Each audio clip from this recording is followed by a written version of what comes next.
are now tuned into Somewhere in the Middle with Soonie and Mo. Hey, hey, hey, hey. Hey, hey, hey, hey. Hey, Don on the beat. Hey, I got so many ups. Everywhere I go, I got so many ups. so many ups. I know they plotting against me. I know it's hate, they wanna kill me, but please don't tempt me, cause I got so many glocks. Hey, ain't none of them empty. Jesus said they would hate me too. That's how I know it's envy. I got so many ups. Hey guys, what's up? Welcome to our Friday show.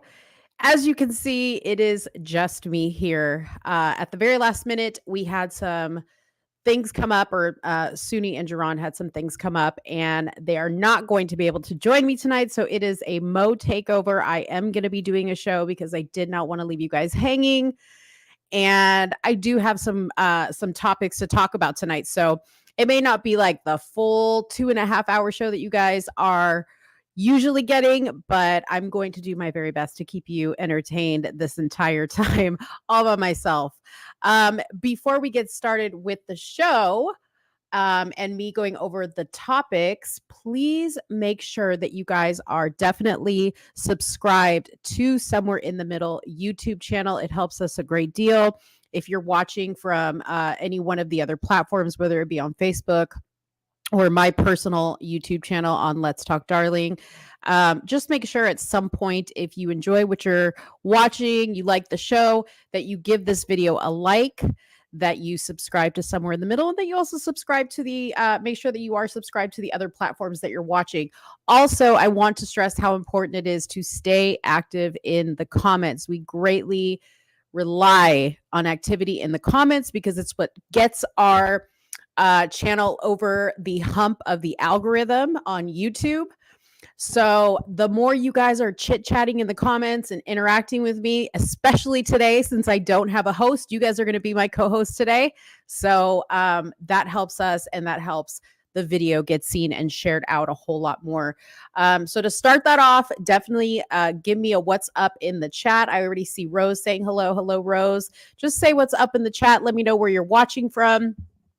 If you guys have any questions or topics that you would like me to bring up at some point during the show, go ahead and drop that in the comments, because I am happy to discuss whatever you guys want. This is kind of a free-for-all. You guys know that I pretty much will talk about anything, and I like to have fun, okay? So there's no rules today.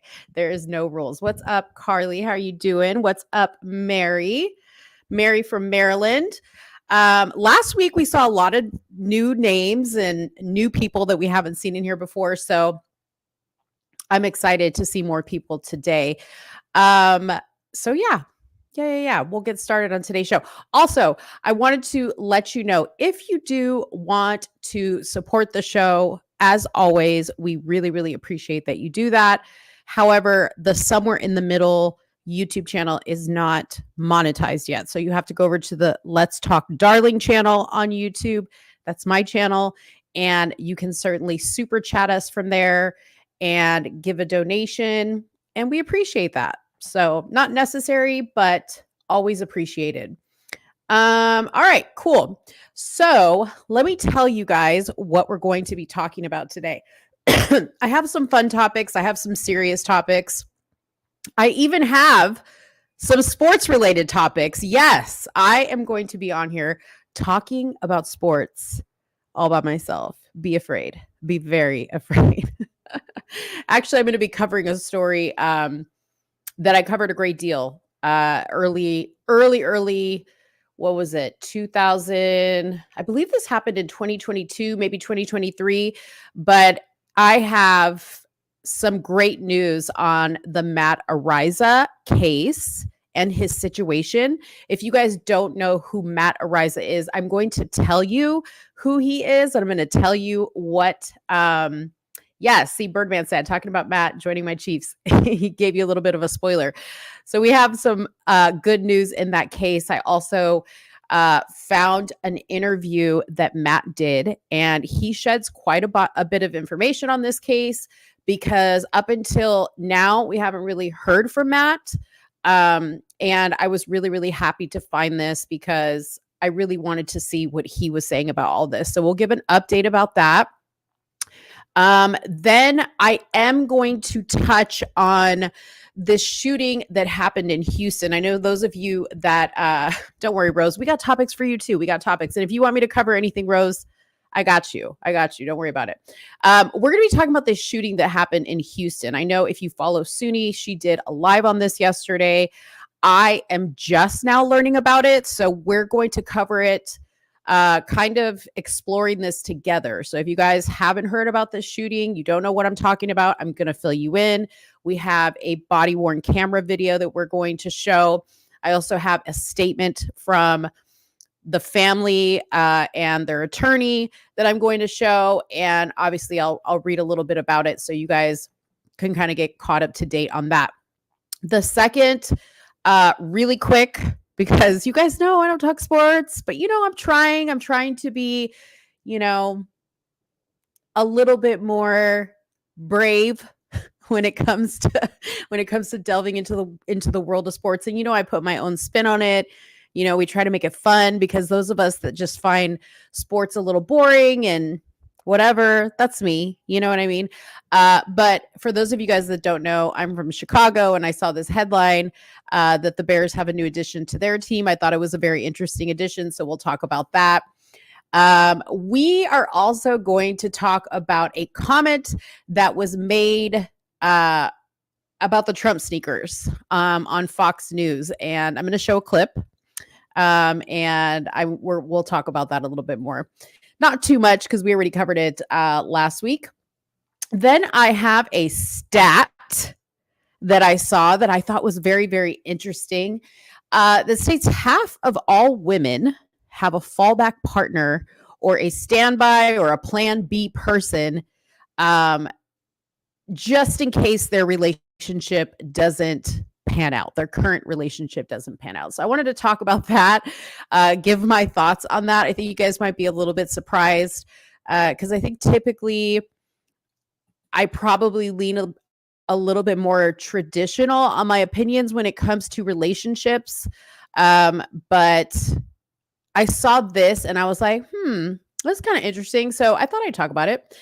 And there is an update on Wendy Williams. You guys know I'm a huge Wendy Williams fan. I love Wendy Williams. It breaks my heart to see what she is going through and with her health and all this other stuff. And I saw a headline that gave kind of an update. I'm also going to be watching the Lifetime show or movie that they're putting out with her. It's like a documentary style thing where she's going to be appearing, and she just looks terrible, terrible, terrible. So we will definitely talk about that once I see that show. All right. Okay. So I'm going to go ahead and get started. And I ask you guys, because I just see a couple people being chitty chatty on here in the comments, that you guys get a little bit more chitty chatty in the comments. I don't care what you say. I don't care what it is. Just throw your comment in there and help out our algorithm. Rose says you can talk about my man Trump. We're going to talk about him a little bit. We'll talk about it. Oh, I will also be talking about the Fannie Willis thing. So we're going to talk about Trump twice. We're going to talk about Trump sneakers and the Fannie Willis trial, I guess, so to speak, or trial to see if they're going to dismiss the Trump trial in Fulton County, because there's been some interesting evidence submitted from the Trump team on that situation. Okay. So we'll do that. Okay. So let's see. What are we going to talk about? Let's talk about Matt Aroyo. Did I already pull up an article on? Oh, yeah, I did. Okay. So for those of you guys that don't know who Matt Aroyo is, he is a punter that got signed by the Buffalo Bills. I don't know if he ever really played in a game. But just as quick as he was signed, he was actually removed from the team because of a accusation that was made against him. Now, Matt Aroyo is 23 years old. He played college at San Diego State, college football, and was drafted by the Buffalo Bills, as I said, in the 2022 NFL draft. So it was 2022. but never played an NFL game. There you go. The Bills released Ariza in the summer of 2022, shortly after he was named in a rape lawsuit. The San Diego District Attorney Office announced in December 2022 that criminal charges would not be filed in the case. Okay. Now, if you don't know what the case is, I'm going to give you a very quick, brief summary. Okay. So apparently, Matt was at a party on the San Diego State. I don't know if it was actually on the campus. I think it was at a house, a fraternity house, or a house near the campus. If you've ever been to San Diego State, there are lots of like student housing and the fraternities and sororities that have houses around there as well. And I myself partied quite a bit at those houses, so I'm very familiar what it looks like. But Matt was at a party, and a woman who he met at the party accused him and two other young men who also played football for San Diego State of essentially gang raping her. And she describes a very detailed recollection. Well, I wouldn't say very detailed. It's very detailed for somebody who was as intoxicated as she was. Okay. When this story first came out, I immediately found it very suspect. When I read the police report, it just lacked a whole lot of information. There was some information that stated that, they started making out at the party and that many people saw them together. And then he and the other two gentlemen took her into a bedroom and proceeded to rape her. And she did go to the police, I think the next day, but then she realized she left her cell phone at the house and then went back to the house, which is really, really odd. That's what really, really clued me in, was that she went back to the place that she was raped, which you would think would be very traumatic, right? Like, you wouldn't want to go back to the place that you were raped and you were like, hey, I forgot my cell phone. Can I have it back? But she did. And that was very, very odd. Yes. And she also lied about her age to everybody at the party, saying she was 18, but she was really 17. Now, if you guys follow my YouTube channel, what's up, Amy? If you guys follow my YouTube channel, I did several very detailed videos on this case. I just go ahead and search on YouTube, Matt Aroyo, Let's Talk Darling, and my videos will pop up. I'm actually going to show a clip from one of my videos that actually went quite viral when I put this clip up, because somebody from San Diego State reached out to me personally and said to me, I was at that party and I know for a fact he did not do this. And I know him personally. And I can tell you, this is not within Matt's character. So this person wanted to remain quite anonymous. They sent me an email, and attached to the email was a clip from an Instagram channel that was like one of these Instagram channels of guys. What's up, Amy? What's up, Christine? Of these guys that go to parties and they do these like interviews with girls. I don't know, like they're like street interviews where they basically go and interview girls that are drunk and ask them questions. Okay. So in the video, Matt Aroyo's accuser appears in that video, and she says some very questionable things, which just further enforced my opinions about the entire situation. Okay. Now, I don't know if that video was used in the evidence that eventually exonerated him, but I will tell you that ultimately the case was thrown out. Matt did not settle at all with this girl in court, but the case was basically thrown out because she did not have any evidence to support her claims. Okay. Now, the reason why I really feel it's important to talk about these topics is because while the overall percentage that is statistically reported of how many rape cases are actually unfounded seems very, very low. I have the numbers. I can pull them up later, but it's something like, let's just say, out of 2,400 rapes that are reported every year, about 130 to 200 of them are found to be not, provable, or there's no evidence in court to prove it, right? And that may seem like a really low number, but in my mind, one is too many, because the amount of damage that accusing somebody of such an egregious act does to their personal life, and not just their personal life, but their family's personal life, their career. This young man lost his ability to play football. He lost his opportunity with a professional team. He probably lost any endorsements that he had. I know his mother had to resign from her job. She worked in the school district. It has a domino effect, and I think it's very, very serious. And while it's important to talk to your daughters about being careful about the situations that they put themselves in, it's also important for young men to get that same discussion. And Matt goes into this in the interview, but it's important for men to also be talked to, and young men to be talked to by their parents and by their coaches, right? If they're in sports, to not put yourself in a situation where this can happen. Okay.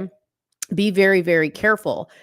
I'll tell you guys a personal story that I recently experienced. You guys heard, like last week, a week ago, I was called for jury duty. Okay.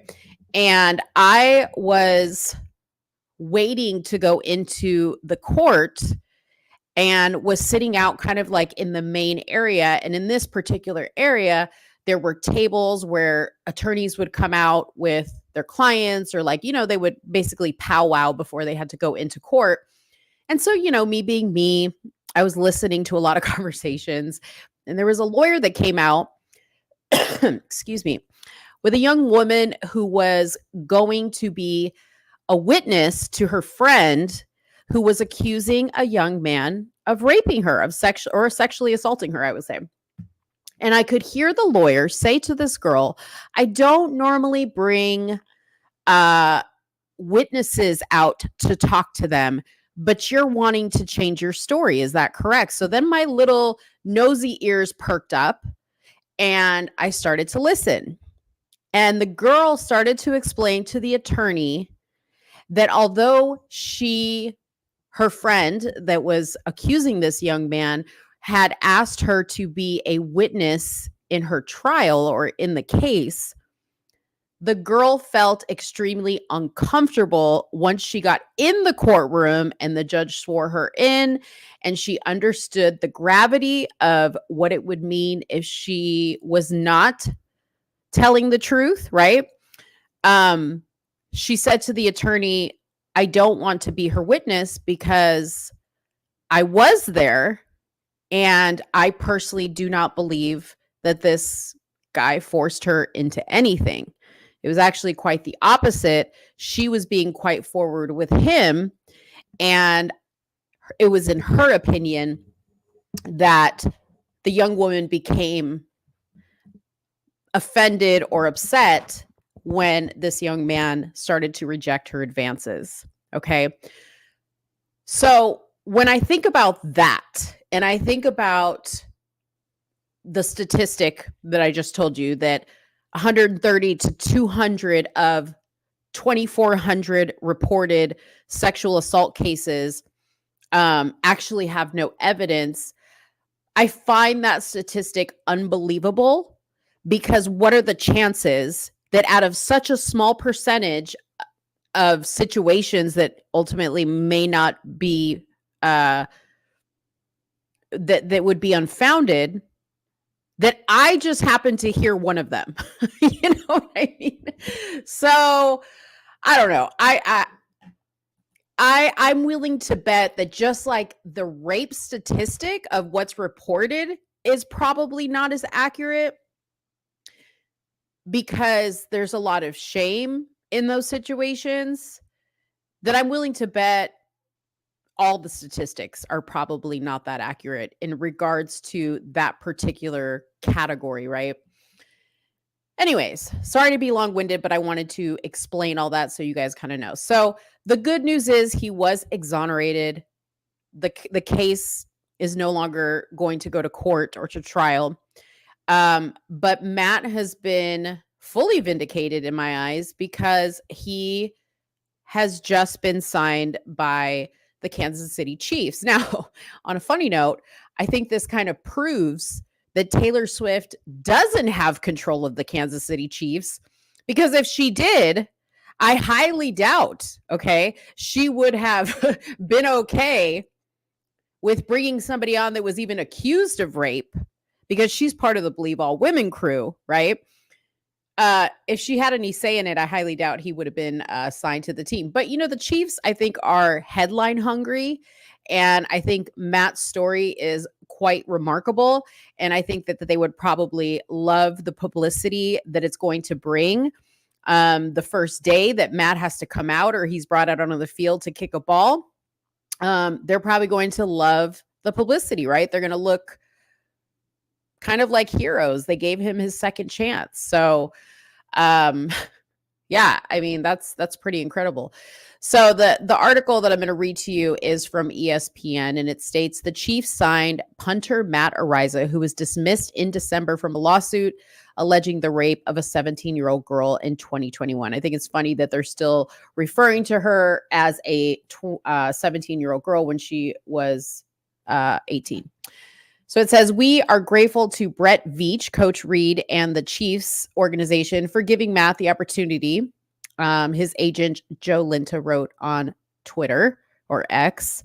Tommy Townsend, the Chiefs punter in each of the past 4 seasons, is scheduled to be an unrestricted free agent next month. Townsend was first team All-Pro and selected for Pro Bowl in 2022. Who knows what that means? We're not here for that. The girl identified in the lawsuit as Jane Doe, I dropped her actual name in my video, dropped Aroyo from the lawsuit, filed in August 2022, and Aroyo agreed to dismiss a defamation suit against Doe, which was filed in July of 2023. I'm so proud and honored to sign a contract with the Chiefs, Aroyo said in a statement released through his agent. I'm thrilled to be able to continue my NFL career. I want to thank my family, who have been my rock, and my many friends who have been unwavering in their support. I'm excited to begin the next phase of my career with the Super Bowl champs. Aroyo, 23, played in college at San Diego State. I already read all this, so you guys don't need to know, but I do want to show you a video. Okay, so I'm going to show you a video, which is an interview, and we'll pause it along the way because I want to talk about this with you guys. And I apologize if my video is lagging, but let me just share really quick. And you guys, I'm going to try to post your comments as quick as I can. Just understand I'm literally a one-man show at the moment. So I'm talking and doing video, and I want to post your comments, but forgive me if I don't catch them soon enough. All right, so here we go. Thank you for doing this with us. Yeah, thank you for having me. So take me back to this party in October of 2021. What happened? Mm-hmm. It was a celebration. We were, I believe, 6-0 at the time, undefeated, just beat San Jose State on a Friday night. Flew back Saturday morning, and it was just supposed to be a get-together that was celebrating us. And it turned out to be something that kind of tarnished a lot of our names and kind of the Aztec football name. And so how have the last year and a half been for you emotionally? It's been a roller coaster, lots of ups and downs. It was great to be drafted, great to have that great season. And then being falsely accused of something so horrible was a turn in the wrong direction for sure. And going back to that party, how did you meet this girl who later ended up being an accuser? Mm-hmm. She came up to me when I was speaking with one of my teammates, and she just kind of butted into our conversation and introduced herself and was just being very forward, I guess you could say. So when I show you guys the clip that I have of this girl, what he's saying is going to make a lot of sense, because you guys, your jaw is going to drop when you hear how this girl behaves and speaks. When these allegations came out, what went through your head? What was your initial reaction? Shock at how different the story in the lawsuit was versus what really happened. I was just completely stunned. So if she could be sitting here right next to me and you could talk to her, what would you tell her? She knows that what's in that lawsuit is not the truth, and that her lives have caused a lot of damage, and that it's time to move forward with both of our lives. And talk to me about the damage that you say this has caused. Emotional, career-wise, my name will never be the same. My family have gone death threats, threats of rape and violence against the women in my family. So it was a dark time at first, for sure. But I'm grateful that all this evidence has come out. I want to speak on that. First of all, that's terrible. It's terrible that you're somebody that goes to comment on a case where this young man is accused of sexual assault and rape, okay? And your response is to say your family members, the women in your family, I hope they get raped.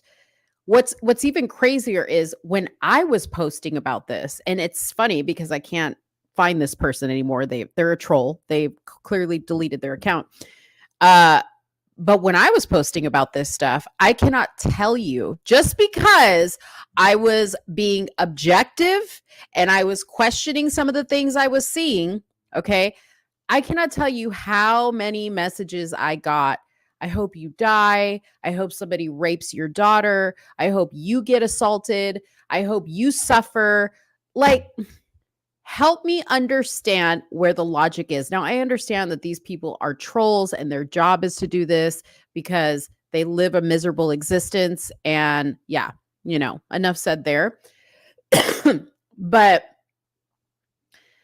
it is disgusting to me that in situations like this, and really any situation, we're going to talk about a shooting in a little bit, for instance, right?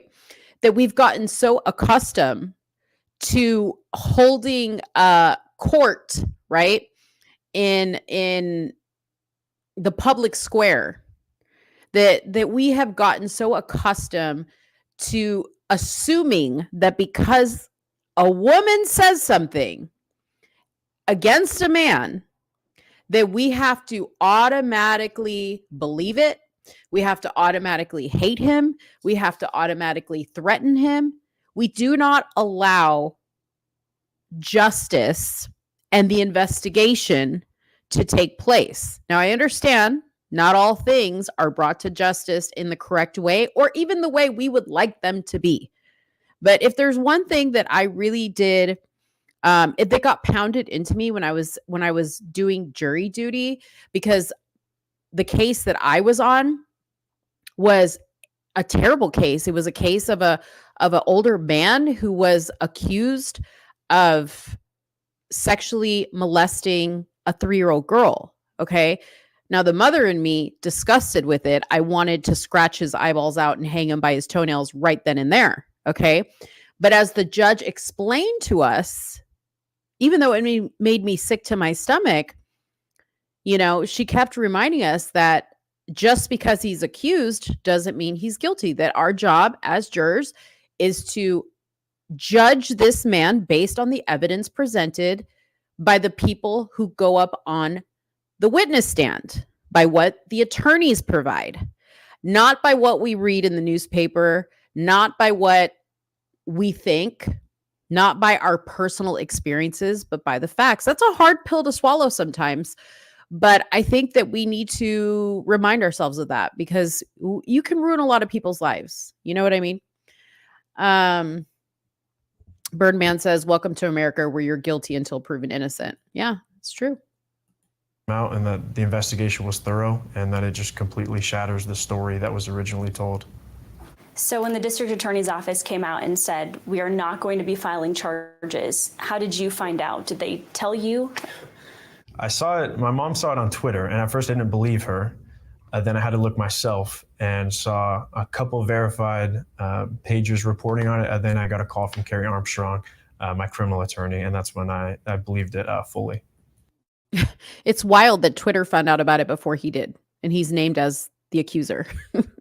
Like that's the world we're living in. That Twitter got the news before he did. What does that tell you? And how did you feel at that moment?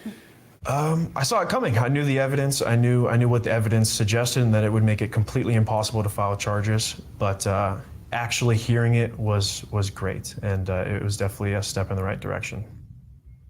If you could go back to that night in October of 2021, would you do anything different? Yeah, I would stay home, watch TV. Yeah, pretty much anything to avoid that party.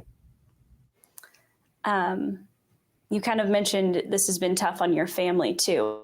How have they been through this entire process? Hurt. The family name has been tarnished off of a lie, and that's not something that's fun to go through. My mom has a prominent name in the community as a decorated teacher, and so it was not easy for her. She had to take time off of work, and she has a great community as she has returned, and she has a lot of support, but it was brutal and completely undeserved. You kind of seem that maybe, I don't know if you've turned a corner, or after the DA announced that there were no charges, you know, we saw you at a hearing a couple weeks ago. You're doing this interview now. What have you kind of been holding on to throughout this whole process? I've just been waiting for the facts and evidence to tell the true story of the. What a concept. We all need to learn from Matt. I want to take my hat off to this young man and to his parents, because I think that they raised a very wise young man. I think that situations of adversity are when your character is really tested. And I think that his character, based on this situation, has proven to be super strong. And, you know, I couldn't agree more with what he's saying, that he knew all along he was innocent. His parents knew all along he was innocent. And they kept continuously saying, because his parents were the only ones doing interviews, wait for the evidence and facts to come out. And he stayed very silent, and he allowed that to do the speaking for him. And it paid off in the long run. The night, and now they have. There's no question. You can't argue with the facts and evidence that the DA has spoken about and that the police were able to find. So kind of a similar question, but why are you choosing now to speak out? Because now people don't just have to believe me at my word.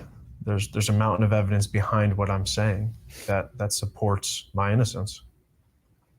If you could say a message to the community who, I mean, we know, you know, when these allegations came out, social media was a brutal place for a lot of people in this entire situation. If you could send a message to those people that maybe didn't believe or didn't agree with what you were saying at the time, what would you say to them now? There's a reason in the court of law people are innocent until proven guilty. It does not make sense to have someone who's accused of a crime have to instantly be able to prove their innocence. That doesn't make sense. An investigation takes time. Building evidence takes time. So to instantly judge someone as guilty until they prove themselves innocent is not what we should be doing as a society. That's completely wrong. And so now there's a civil case underway. Tell me how that's been going for you. It's been a slow process. It's a rare thing for someone's life to be basically held hostage by a civil lawsuit. For most people, they can continue going to their job, they can continue with their day-to-day life. But for me, that hasn't been the case. I have basically been at home, unemployed, unable to find work. It's just completely put my life on hold, and the process is incredibly slow. So that has been frustrating. There's been talk about potential settlements. Is that something that you've been interested in? I would consider a settlement that had $0 signs attached to it. I'm not willing to pay at this point for. I love it. Pay money to someone who damaged me and lied about me and caused a lot of harm to me and my family. I'm not willing to do that. So I would be willing to end this and waive my right to sue her and counter-sue her and allow us both to move on with our lives. But I will never waive the right to sue Gillian. So Gillian is her attorney. He's going to explain that a little bit. But I was like, wow, that's really big of him. Because when I heard that this case was going to be thrown out, after seeing how this girl's character was, and I'm going to be showing that video to you guys in just a second, I thought that was very big of him. I also at the same time understand that he wants to get on with his life. He's glad that the facts came out in his favor. And it's not about him ruining this young woman's life. I think she's doing a fine job of that herself. But I do love that he's going to go after her attorney, because I think that that's the proper way to handle it, because those are the people that function in our justice system. And until they're held accountable for bringing these egregious, claims against people who are falsely accused, there should be consequences for that. Okay. I also think there should be consequences for women who falsely accuse men of such things. She should have to make a public statement apologizing to him. She should pay him. I mean, I'm assuming she's going to pay all of the legal costs, because I don't know how that works. But I hate that there is not any consequences for the person who is making a huge accusation against somebody like this, and they just get to walk away in silence. I think it's completely wrong. And this is not the only case, you guys. When I was researching, this case, I cannot tell you, and I'm gonna actually go through some of these so you guys can understand the situations. I'm gonna go through some of these cases. I could not believe how many there were, and you never ever hear about it. Okay, The View and Fox and ABC News and CNN and MSNBC and ESPN and all the celebrities and all the people, they were all weigh in when somebody, a prominent figure, is accused of something wrongly, right? But when the evidence shows different, they never circle back and say, you know what? I was wrong. I was wrong in this. And I think that should change. Why is that? He's lied a lot. And early on, he said that the civil court was meant as a public spectacle to teach people right and wrong. And I think that's one of the few things he's been right about. And that's what my counter lawsuit will do. It will teach other attorneys what you can and can't do, and that what he did is wrong. So are there plans to countersue him? Absolutely. Yes, I've already hired an attorney on that end. Do you know when that would be filed or anything further? That has to wait for this lawsuit to be over. Okay. What's next for you? I'm waiting on a call. Keep in mind, this interview was about 9 months ago. So this is well before he was signed for the Chiefs. But clearly 9 months ago, he was already in talks with some teams, which is great. Any moment. My agent's been talking to a couple NFL teams, and you don't get much of a warning when you get a tryout. So you have to stay ready. I guess keep the bags packed and just be ready to go out and perform at any moment. Are you ready? I am, yeah. I've been doing really well recently. I'm in great shape. I feel strong. I feel like I'm ready to get my life back, get my career back. Your attorneys mentioned that you're still in training every day. Talk to me about that process, still being in training, but not on a college team, not on an NFL team. It's been interesting. It's been interesting growing up as a kid, having the goal of being a professional athlete. You have this mindset that as long as I am good enough, I can live that life and have that life. And that has kind of changed recently, that my talent had nothing to do with me being cut. And so it was an interesting dynamic. But I've been able to kind of put that aside when it's time to train and time to get better and focus on what I do. What do you guys think? I want you guys to answer this in the comments, especially those of you guys that are sports people. My friend P, who he was in the professional sports world, he says the NFL will never come out and say anything about this case or acknowledge that they were wrong, because he quote unquote, they have to protect the shield. That's what he always says. But what do you guys think? Do you guys think that the Buffalo Bills will issue some type of apology to him? Because when they let him go from the team, they stated that they were giving him time to deal, with this situation. Now, you're hearing right now, that wasn't by his choice. Okay. So it's not like Matt, it would have been different if Matt went to them and he was like, hey, I've got a lot going on. I don't really have time to dedicate to this right now. But that's not what happened.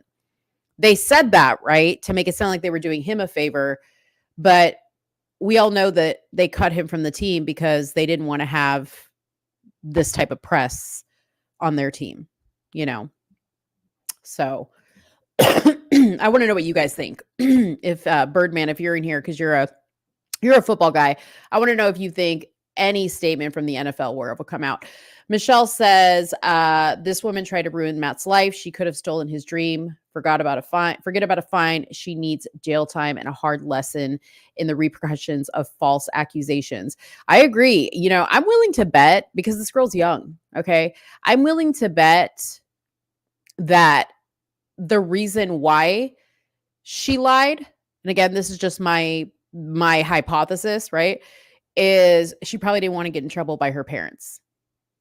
And again, you will see in the video how this girl behaves.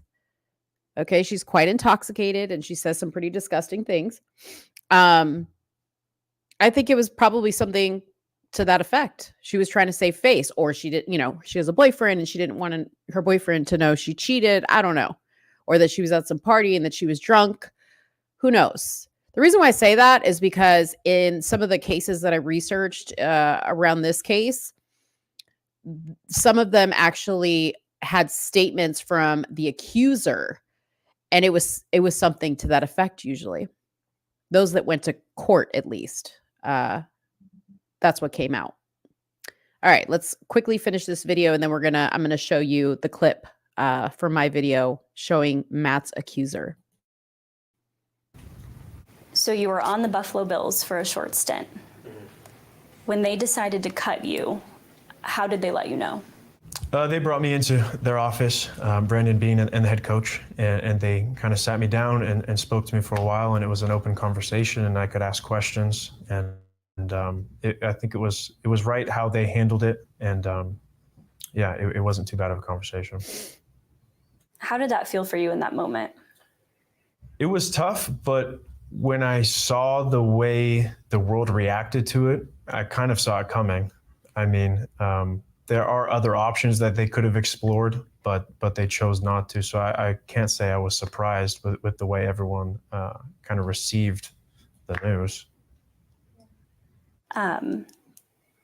What would you say to NFL teams to give you another shot?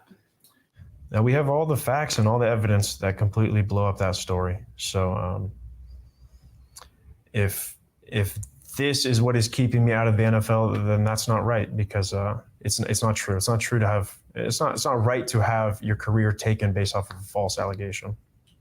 Amen. Apparently, the Chiefs were the only ones that took the time to hear him out. All right. So let's get on to showing you my video and the clip of the young woman who accused him. Give me just 1 second so I can pull it up. You guys are going to see that I have very blonde hair in this video. So don't make fun of me. I was a blonde once upon a time. All right, let me just cue this video up really quick. And we're going to play it. All right, here we go.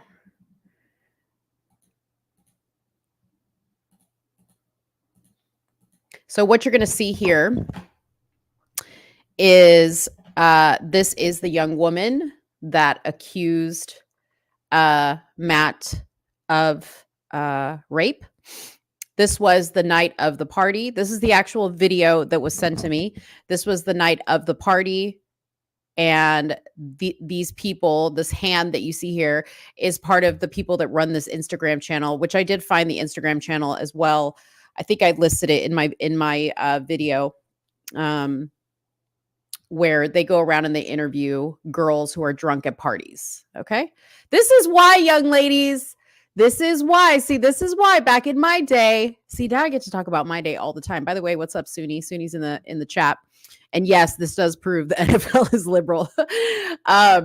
This is why back in my day, it was so much better. Okay, because if you were known to be this type of girl, if you were known to be a little loosey goosey, you know, a little hoe, a little thought bot, it was word of mouth. Okay. Like somebody told somebody who told somebody. Okay. Or they saw your name on the bathroom door that was like, for a good time call, da da da da da. Okay. But now with the internet, you idiot children or young folks who love to just pull your phones out and record everything or post your little Snapchats and your little videos and partake in stupidities like this, you sink yourself because that stuff is out here forever. So one day after you get your shit together, you know, you realize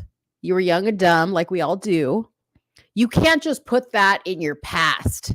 And it can't just be a story that you tell your kids just a little piece of, right? To teach them a lesson. Oh no, they can Google your name and all the stuff that you've done pulls up. Okay. All the interviews, all the pictures, all the Snapchats, all your posts, they all pull up. Even if you delete your account, because if somebody else shared it, it's there forever. So that's a lesson. All right. Okay. Let's hear from this young woman. And you tell me how you think her character is after seeing Matt, the guy she accused of rape's character. First body is like 15. So he asked her, how many bodies do you have? That means how many people have you slept with? And she said, my first body was when I was 15. So her first sexual experience was when she was 15. Like, how old were you? 14. She was 14 when she first had sex. Well, see, that doesn't even make sense. So when she was 14, her first body, because she said I was 14. She's very, very intoxicated in this video, ladies and gentlemen. I'm only 18. Over 20? She's only 18. That's what she says in the video, but she was 17. I mean, I ate somebody's ass before, but She ate somebody's ass. Okay, I'm giving you. I'm translating what she's saying. She ate somebody's ass. Classy girl. that's only because they wanted it. Of course, because why else would you eat somebody's ass? If they want it, then you eat it. That's a t-shirt. Why else? Look at her. She's so nasty. Okay, P.S. If you stick your tongue out like this, just like in general, or like I see you in pictures and you're just like, no, you're nasty. Okay. You're nasty. Any girl that sticks her tongue out is nasty. So he asked her. So I think this goes on a little bit more. Or no, it doesn't. It doesn't. Okay. So that is the video that I got sent, the clip that I got sent. Okay. Yeah. Hashtag believe all women. You know, there's another hashtag out that is protect our sons, which I think is even a better hashtag. Okay.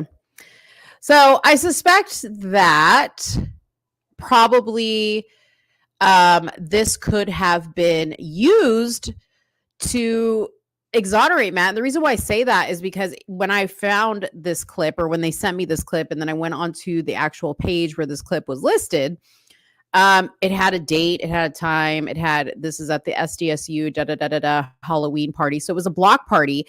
So what this girl was doing was she was going from party to party to party to party to party. Now, the person that reached out to me for this exclusive piece of information they gave me,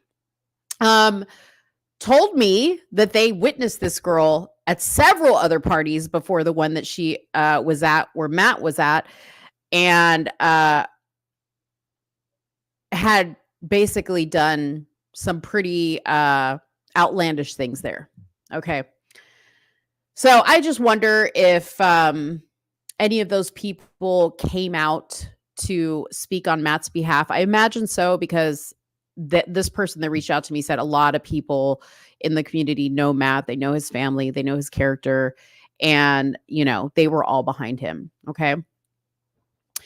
So I did want to highlight, and then I'm going to move on from this topic, but I did want to highlight, there are a total of 35 times in this article that I found. It was written in 2019, 35 times, okay, or examples of when men were falsely accused of rape. And these cases were either the accuser was charged with a crime or the facts of the case overwhelmingly pointed to being false and the accuser has not been named. But they do note in this article that this list of 35 names doesn't even come close to the actual number of false accusations that actually have been made. Okay. One of them was Jackie Coakley. So Jackie infamously told Rolling Stone magazine that she had been gang raped by fraternity members at the University of Virginia. In reality, no such gang rape occurred. Coakley invented a rapist and used a fake text message service, because you can do that now, to convince her friends he existed in order to make one of them jealous. You see what I'm saying? The accusation was a black mark for the magazine and led to 3 settlements with those defamed by Coakley's accusation. So basically, the person who was accused sued Rolling Stone's magazine for defamation. Okay. The other one is a gentleman named Legia Filler. Filler told police that her husband, it was a woman. Filler told police that her husband, Vladik, sexually assaulted her and their children while the couple was going through a bitter divorce. Vladik spent years in jail until he was exonerated in 2015. He sued the people who handled his case and settled for $375,000. How terrible is that? Okay, that a woman who was going through a divorce accuses her husband not only of raping her, but raping his children. Like, how sick do you have to be? How sick do you have to be? Mean Girls from Seneca High School. Casey and CS claimed a male classmate sexually assaulted them and their friends, Megan Villegas, and ES and HR. I don't know. These are like initials of people. 3 of the girls admitted they lied, but the boy had to leave school after being bullied as a predator. One of the girls says she accused him simply because she didn't like him. Simply because she didn't like him. That's what we're doing. Jane Roe of Allegheny College. John Doe and Jane Roe, both pseudonyms, had previously shared a bed. One night, the 2 engaged in sexual activity. Jane continued to send John friendly text messages about their quote-unquote relationship, but John was not interested. After Jane saw him at a party with another woman, Jane accused him of sexual assault. The college expelled him and then later settled when he was exonerated. So because he wasn't interested, she ruined his educational career. That's great. Love that for you. Jane Roe's friend of Colorado State University in Pueblo. A friend of Jane Roe saw hickeys on her neck and accused Grant Neal, who used his real name in the lawsuit, of sexual assault. Jane tried to stop the accusation and was recorded by Neal telling people involved in the investigation that she wasn't raped. So he got a recording of her basically admitting that she wasn't raped.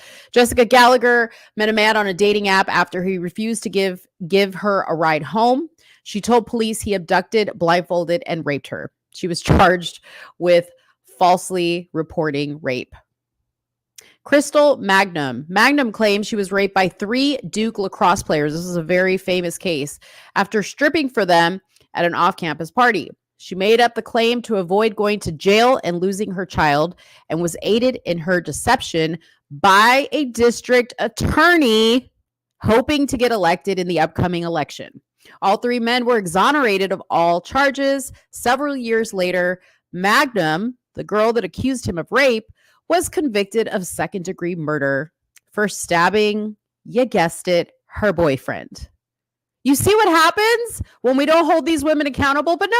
Women are angels. We have to believe all women because we don't lie.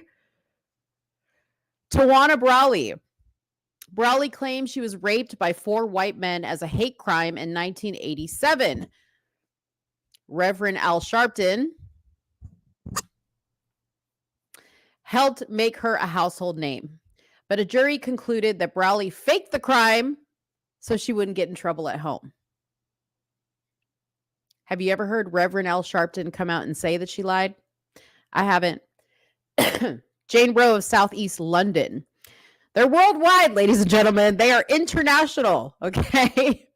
This woman, whose name is still being protected, accused London resident Liam Allen of sexual assault because she didn't enjoy sex with him.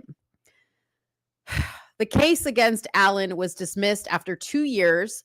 When it was discovered, the prosecution withheld 40,000 text messages from his accuser asking him for more sex and saying it wasn't against my will or anything.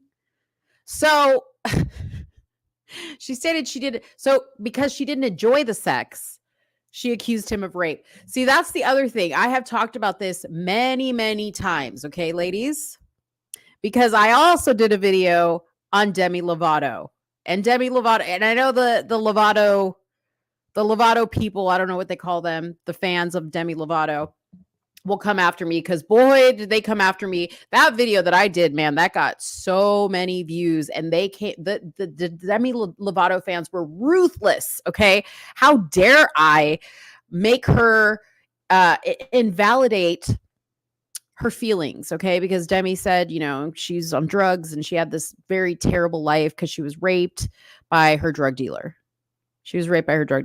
And she admitted it was a very unpleasant experience. And she's like, technically it wasn't rape. I mean, we had sex because, he was giving me drugs, but afterwards I realized he shouldn't have done that.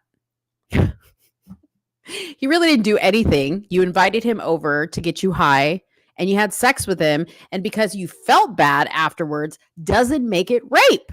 I know that sounds terrible, but that's the truth. Okay. All right. A few more just so you guys get the picture and then we'll move on. Nikki Jovino of Sacred Heart University. Jovino falsely accused 2 football players of raping her in the bathroom during an off-campus party. Both men claimed they left the school after they were dismissed from their team and had their scholarships revoked. Though the school disputed this, 3 months later, Nikki admitted her claims were false. Jovino was charged with second-degree, thank God she was charged, falsely reporting an incident and tampering with or fabricating physical evidence, and was sentenced to 3 years in prison, which will be suspended after just 1 year in jail. She also received 3 years of probation. Susan Shannon. In 2013, Shannon accused Colonel David Will Riggins of sexually assaulting her in 1986 while they were both cadets at West Point.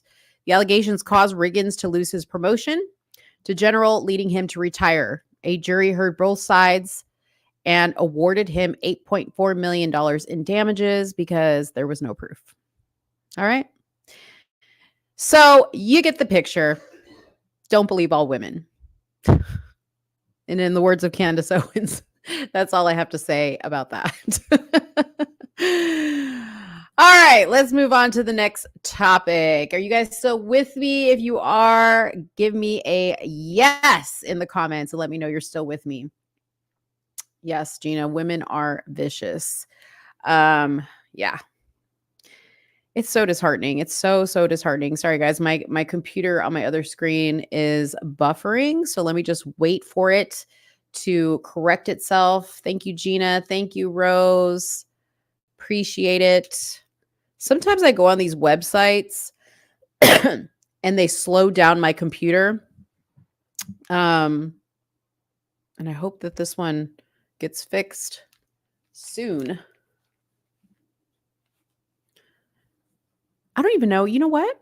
Oh, yeah, I do need these headphones on, but actually I don't need to leave them on because I don't have Soonie to listen to.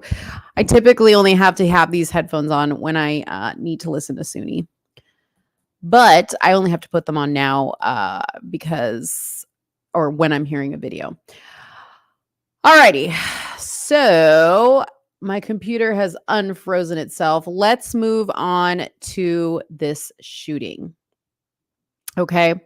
Let's move on to the shooting. So first off, I am going to read you an article about the shooting, and then I'm going to show you the body-worn camera so you guys can see what happened. And I do want to preface this by saying I just started learning about this today. I know Soonie did a video. She probably has thoughts on it. I actually have not finished her video, so I don't really know what her thoughts are on this, but we did have it on the show topics for today. So Soonie, if you're listening, I'm sure by Tuesday there's going to be more information on this, and we'll revisit this again so that you and I can talk about it. And then plus, you get to hear my opinion, which I know always excites you. And you know, we can go from there. All right. Okay. So this happened, like I said, in Houston. Houston woman attempting to get into her apartment, shot by deputies responding to break-in calls. Okay. So this is an ongoing investigation. So in the effort to practice what I preach, I'm going to say everything that I say in this video are just my very early on initial thoughts. I haven't dived deep into this. I'm just going based on what I see and what I think. I am by no means an expert. I am by no means convicting anybody or blaming anybody. I am just going to ask whatever questions pop up in my mind and make whatever statements come to my, to the forefront for me at this very moment. Okay. So go easy on me for those of you that are police shooting video experts. And you guys know all the laws in all the states. I have not researched this deeply. We're just going to do a real raw reaction video to this. Okay. So an allegedly armed, this is what they're saying, that she was allegedly armed 28-year-old Houston woman who attempted to get into her apartment was shot by deputies responding to calls of a break-in on Saturday. Okay. You're going to see this in the body-worn camera video. They're going to explain this. But the police were at this particular apartment complex on another call about a break-in when a second call came in from another neighbor in the complex stating that her neighbor's apartment was broken into. Okay. And you're going to understand how that all kind of comes together when you see everything. Okay. Multiple investigations into the incident are being conducted to determine if deputies were following normal procedures. Deputies responded to the break-in calls at the Pines of Wood Forest apartment complex at 90 Uvalde Road on Saturday. The caller reported someone was inside her apartment. So this is the initial call. Okay, understand that. This was the initial call that came in. This is not the secondary shooting that we're going to discuss. Okay, this is what had the police at the complex. So she reported someone was inside her apartment. The first deputy arrived to the scene to clear the apartment and no intruder was located. Before leaving, a neighbor told deputies that someone had broken into another nearby apartment.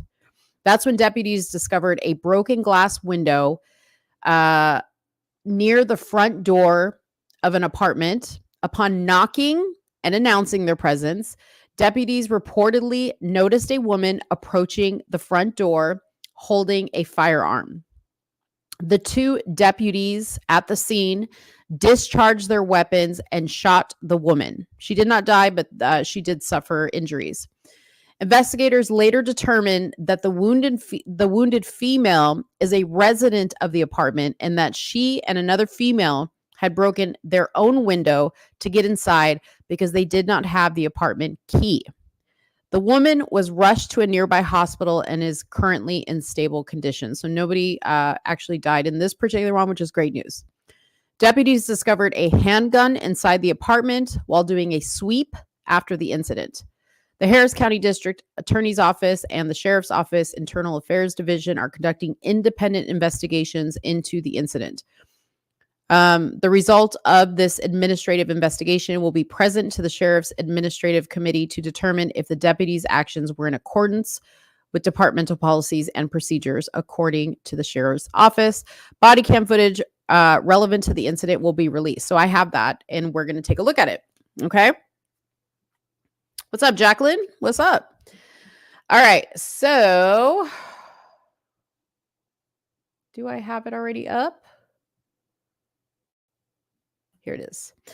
Okay, so this is the first video. Now I'm going to pause it a little bit throughout the video because I don't want our video to get flagged because you are going to hear gunshots. So if you are watching and you're sensitive to hearing gunshots, please just note that there are several gunshots heard in this video. I'm going to do my best to just stop it in between and let you guys know when that's coming up, because I do want to be sensitive to anybody who is, who gets triggered by that stuff. No pun intended. Okay, so here we go.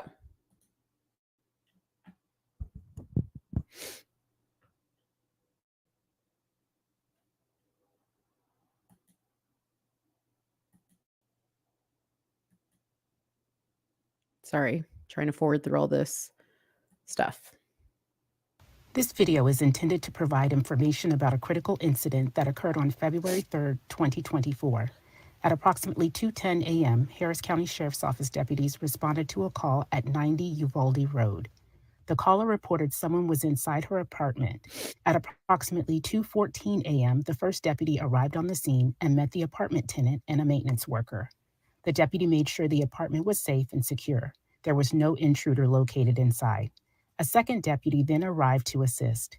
A resident of a neighboring apartment approached the deputy and reported that someone had broken into another nearby second-floor apartment. Deputies went to investigate the reported break-in. They saw the front window screen removed, broken glass, and the blinds raised near the front door.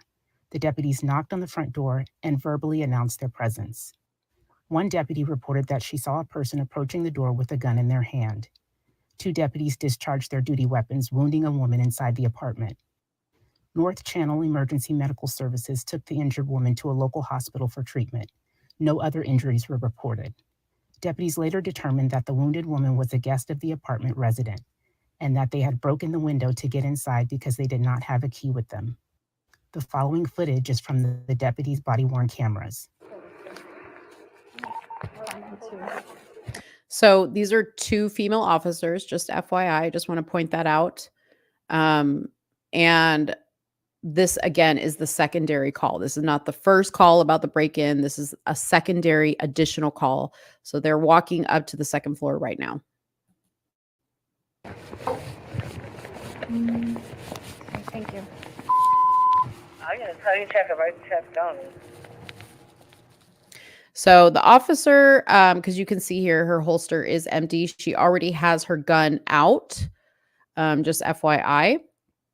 I don't know if the officer behind her does, but she does have her gun out. And you're going to see pretty quickly as she approaches like the top landing that you'll see the broken window. You'll see that they kind of look inside.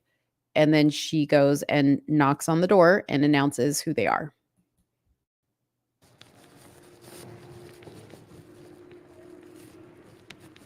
It's also very lit in that apartment also.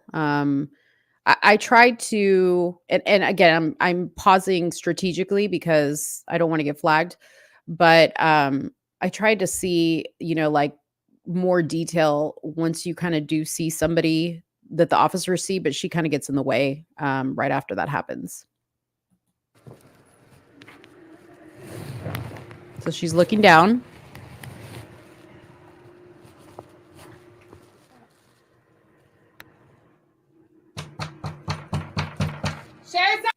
Now, okay, so there she is announcing herself. I think it's kind of weird. And again, I don't know what the law is. And I don't know what the protocol is in a situation like this.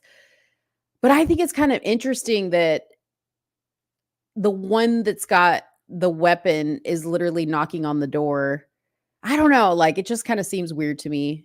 But I could be wrong. I'm not a police officer. I don't know what the protocol is in this type of situation. But she does have her weapon pretty much almost at the ready right here at the front door.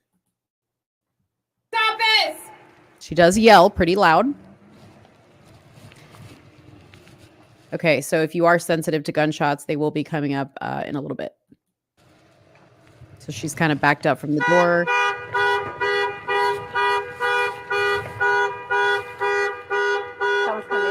Okay, so you guys, it happened really quick, but right here, somebody just walked. Okay. I'm curious to know, did this person have a weapon hanging down by their side that she saw it in their hands? Did she see this person raise their weapon? It's very hard to tell what it is that she saw. Because it's dark, or this person is wearing dark clothing, and at least the lighting here, it's hard to see. But she clearly is looking at the window right here.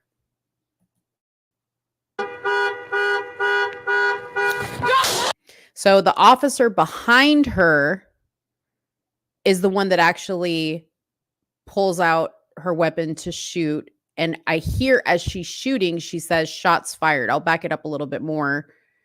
So I don't know if she's indicating she's making the shots fired or she's claiming that shots were fired.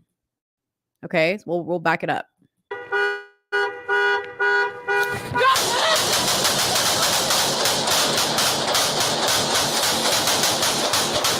Okay, so you're hearing her really unload her weapon. Okay, and you do see her reach for another clip. Okay, so she's going to empty the first clip and go in for the second. Shots fired, shots fired. Okay. So here's my other thought.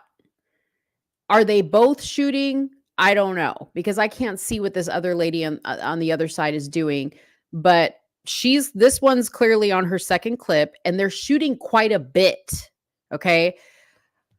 Now, in watching police officers comment on situations like this, what I have always heard is the general rule is you shoot until the threat is eliminated.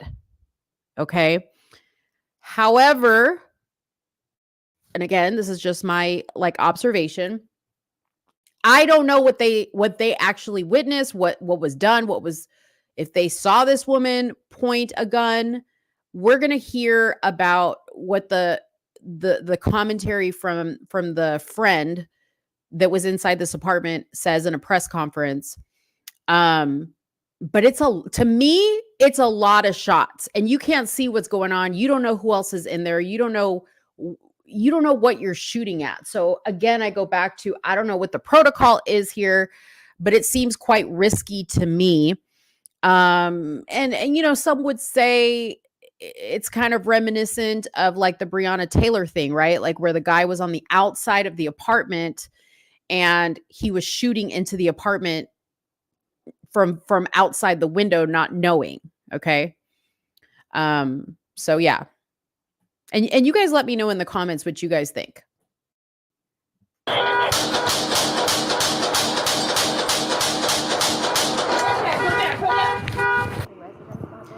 Okay, so this is the second deputy's camera view that we're going to see. No, but let's go up there. Charles cell phone channel.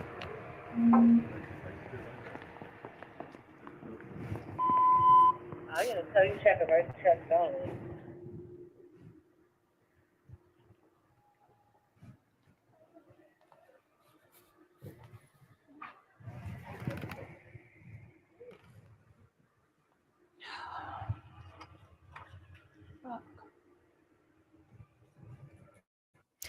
So did y'all hear her? She said, fuck, but did she try to open the door? It almost sounded like she tried to open the door.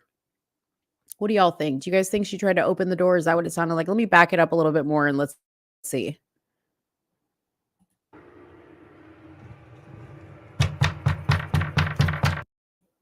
Hold on one second. Fuck. Yeah, you hear that? Fuck. One more time. Yeah, it sounds like she tried to open the door. You guys agree? I mean, is that part of protocol that you just open the door?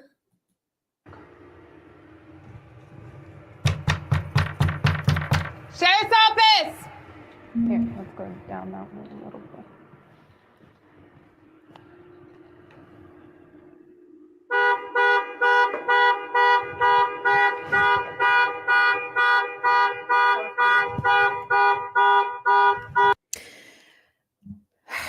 I don't mean to keep pausing this. I have to. I found it interesting, the car beeping in the background, and you guys will see when the friend speaks. She also makes mention that she lost her cell phone that day, so she had no way of calling the police or calling anybody. Part of me wonders, like, did she maybe set off her car alarm to kind of bring attention up there? I don't know.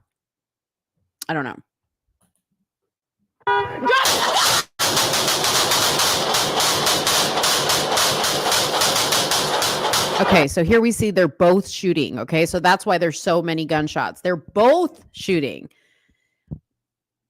I don't know. Do we think that's a little bit extreme for looking in the apartment and not seeing anything? Well, I mean, you saw one person, right? You saw one person in there. Maybe possibly she claims that she saw that person with a gun. Obviously, that person did have a gun because they did find the gun at the scene, and then the person admits to getting the gun. You'll see all this in a second. But just on my first glance, just not knowing anything about what the law states in this particular county, it seems excessive to me. I feel like they did, everything kind of pretty protocol up until this point, and this seems a little excessive to me, a little risky considering you don't know what else is or who else is in that apartment. Plus, you're in an apartment, right? So what's in apartments? People on the other side of the wall. Okay, so are these gunshots going through other apartments? We're actually going to go inside the apartment in another video so you guys can see what it looks like inside. Where's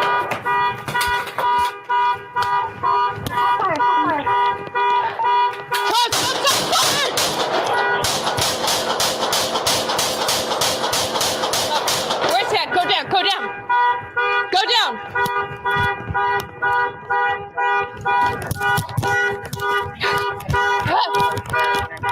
Charles Club, we need people. Shots fired. Step down. Go inside your house! Deputies. So she yells, "Go inside your house." So clearly one of the women comes out of the house. So it says here the deputies located a handgun inside the apartment. A handgun inside the apartment near the entryway. Here it is.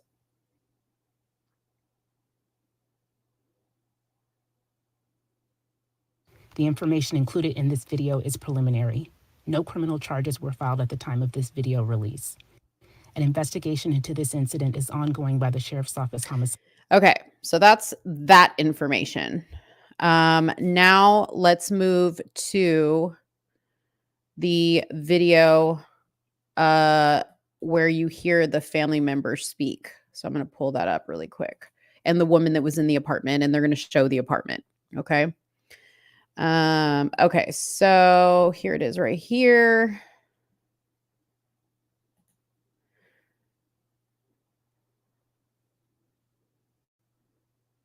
What just happened? Gotta love it. Technical difficulties. What's going on here? Where'd the video go? A little much, I think. Okay, why is this playing again? Sorry, guys. Now you get to see in real time the struggle. Okay, I just want this video. That's all I want, YouTube. All right, here we go. So this is the attorney. This is the friend that was inside the apartment. And I don't know who these people are. Okay, she clearly loves Beyonce's new album, Texas Hold'em. Okay, just a little side joke there. Just to keep the moment light. Just to keep it light. So I'm going to play this statement. We're going to stop it. And then he's going to take us inside the apartment so you guys can see all the bullet holes and the condition of the apartment.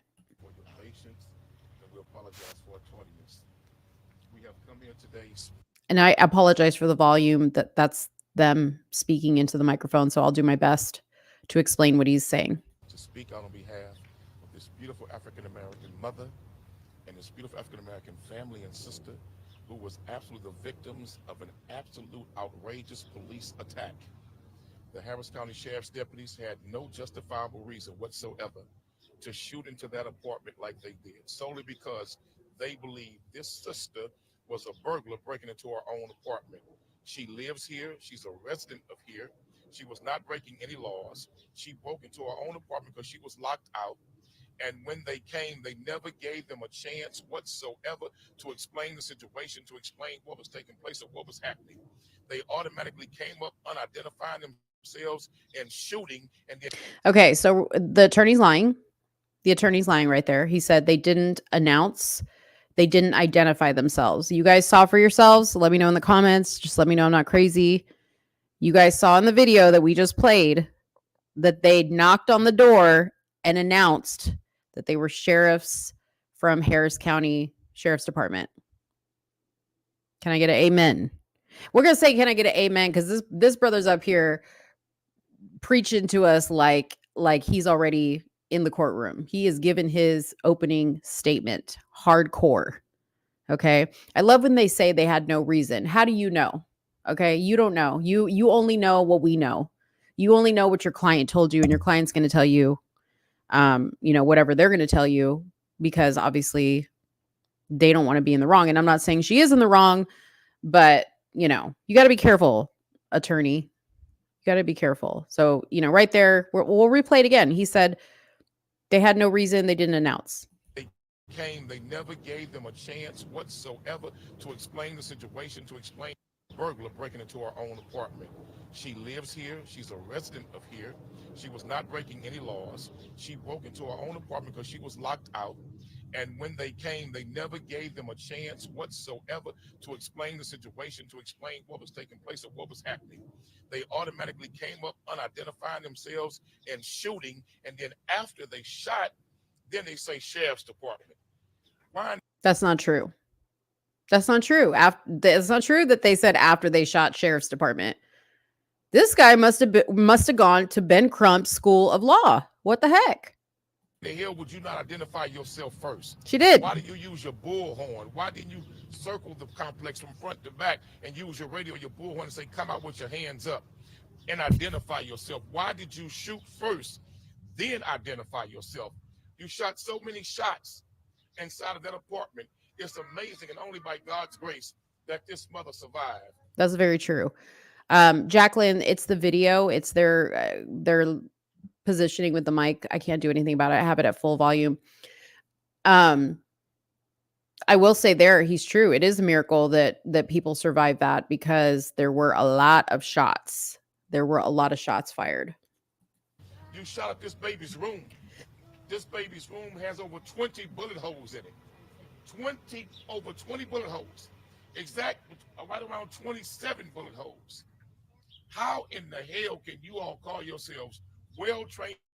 I do not know if the child that was that the room took most of the bullet holes from, if that child was actually in the room. I mean, clearly he wasn't hurt. He's right there. But I do not know if he was in the room at the time. Keep in mind, this was at 3 a.m. in the morning. Police officers, where you didn't even follow proper protocol and procedure.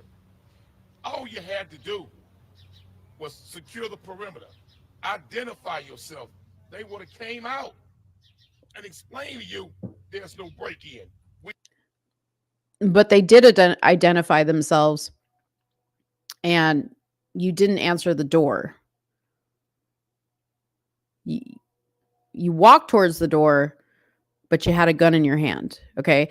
I would think, okay, the window's open, that maybe you yell out, we live here, we're coming out, we're not armed, anything to minimize the police's concern. Because keep in mind, they're there investigating a previous report of a break-in, We live here. And even after she explained to the police she lived here, this was her home, they threw her to the ground, handcuffed her in the rain, and put her in the backseat of a car for hours. Now, we don't know. That's just him saying. I think it's funny that they have to say in the rain. They handcuffed her. They threw her to the ground. I mean, I haven't seen any video of that, and I'm surprised, because nowadays everything is on video. So maybe somebody's got video of that. Maybe somebody doesn't. But just to kind of play devil's advocate on that, just because you say you live somewhere doesn't mean the police have to be like, oh, okay, you live here. Okay, cool. And just because they put handcuffs on you doesn't mean you're arrested. Police do detain people and question them while they are safely detained with their hands behind their back. So I don't know if his claims of her being thrown to the ground violently are true. You know, we have to always like keep in mind he could be blowing this out of proportion, or he could be telling the truth. That could be what happened. And this poor sister, she shot up. They didn't call for paramedics. They left her in there for a while. Then made a woman shot 7 times. Shot 7 times. Walked all the way out that apartment. And you see on the video, she walked all the way down the stairs. A woman shot 7 times was made to walk out of there. And all the way. I know I didn't see any rain either. I mean, it could have started raining by that time. I don't know for a fact that they made her walk down the stairs.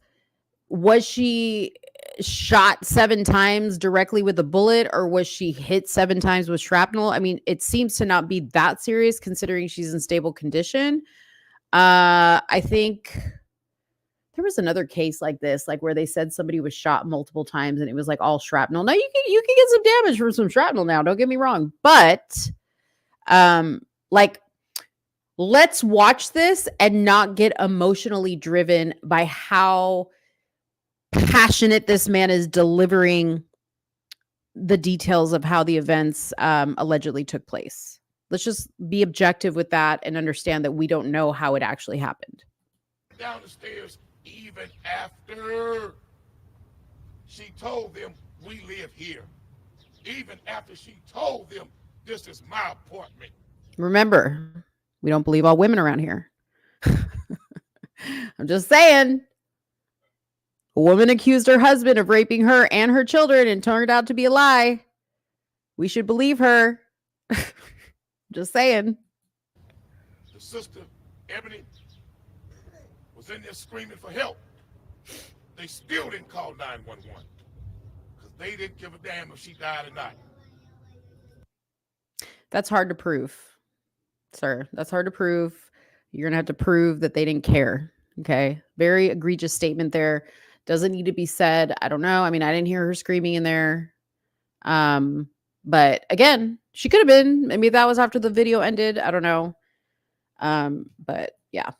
We're asking for an independent investigation. Of course you are. We want an outside agency. I agree. From the FBI to investigate this shooting. We don't trust no Texas Rangers. Why? We don't trust the Harris County Sheriff's detectives. None of that. We want an independent outside agency. Step in and investigate. Because the FBI. We trust the FBI. We don't trust Harris County. We don't trust the Texas Rangers. But the FBI, we trust.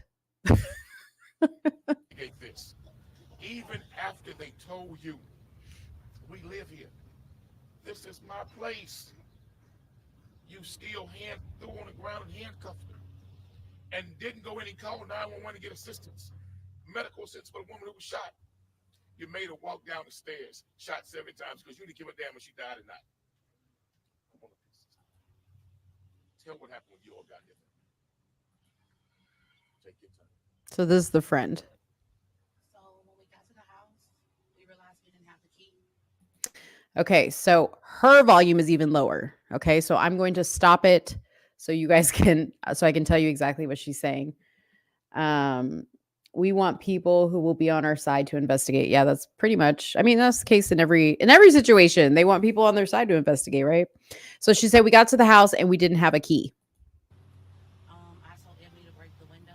She told Ebony to break the window. Okay, so this woman right here is the actual resident of the apartment, and Ebony is a friend. So she told her friend to break the window. That would have been the third time the window would have been broken. That's the third time the window has been broken. So this woman makes it a habit of forgetting her key. And as a solution, she just breaks the window. I stayed here in the duration of 2 years. So the window being broken wasn't a big deal. The window being broken wasn't a big deal. The maintenance team is really good. They fix it the next morning. And they the maintenance team. The maintenance team is real good at fixing it the next morning, and then they charge them a $60 fee. So I don't know about you. I don't know what kind of money she got. Now, when you see the inside of the apartment, it looks pretty trash. I don't know if it's like that because they moved out. But I think it's I think it's weird to forget your key, yet the door was locked. Okay, so you live there. You're the only person who lives there. Your friend is with you. Somehow your door's locked. How you locked the door when you forgot the key, I don't know. Okay. The door's locked. So you tell your friend, break the window. But you do it all the time. But you still tell your friend to break the window, even though you just said we do it all the time because we always forget our key. Amazing that not once, but 3 times she has forgotten her key and broken the window, but she was still able to lock the door before she left. Charge $60. So that's what we did. I didn't have a phone. My phone was lost that same day. So she didn't have a phone. Her phone was lost that same day. We didn't have a phone to call anybody. So I told her to break the window. I go inside. Once I went inside, so she told her friend to break the window, and then she went inside. Now, I'm not trying to fat shame anybody. And I'm not saying she's fat, but she ain't a small girl. The size of the window pane that was broken for her to climb through, I need a reenactment of that. Okay. How you didn't get cut up, how you even went through that little hole. I need to see it with my own eyes because that was weird to me. And we can circle back to the window in a second. But how did you climb through the window, girl? We were there for about 20 minutes. The next thing I know, I hear loud banging on the door. Did you say you heard banging on the door? So then you must have heard them announce Harris County Sheriff's Department. Did I hear that correctly? Chat, did y'all hear that? She said she heard the banging on the door. And when they started banging on the door, I was like, what's that? What's that noise? Ebony grabbed her gun and ran to the door.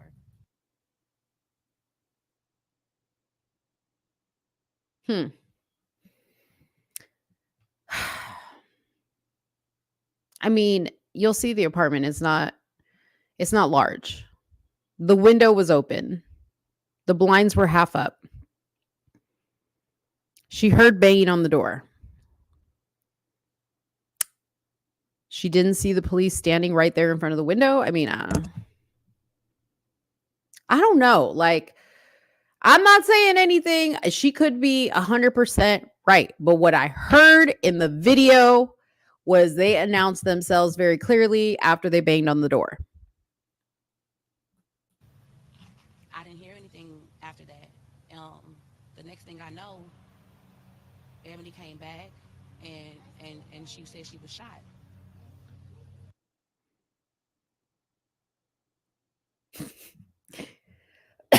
Okay. She said, let's just run it back real quick again, because I just want to make sure I'm hearing this correctly. Hold on. Ebony grabbed her gun and ran to the door. Ebony grabbed the gun and ran to the door. I didn't hear anything after that. I didn't hear anything after that. Did y'all hear? Did y'all hear what happened after Ebony grabbed her gun and went to the door? What did we hear, chat?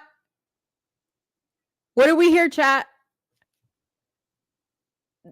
When you see the size of the apartment, explain to me how she did not know or didn't hear anything after Ebony got her gun and went to the door, okay? It's not like this girl right here was in the west wing of the apartment and Ebony went to the east wing of the apartment and said, I'm going to go get my gun and go see what's going on in the east wing. No. Like, I could stand in their apartment and literally touch the walls with my arms. You're going to see in a second. So tell me how she didn't hear anything after Ebony got her gun and went to the door. I heard over 20 gunshots.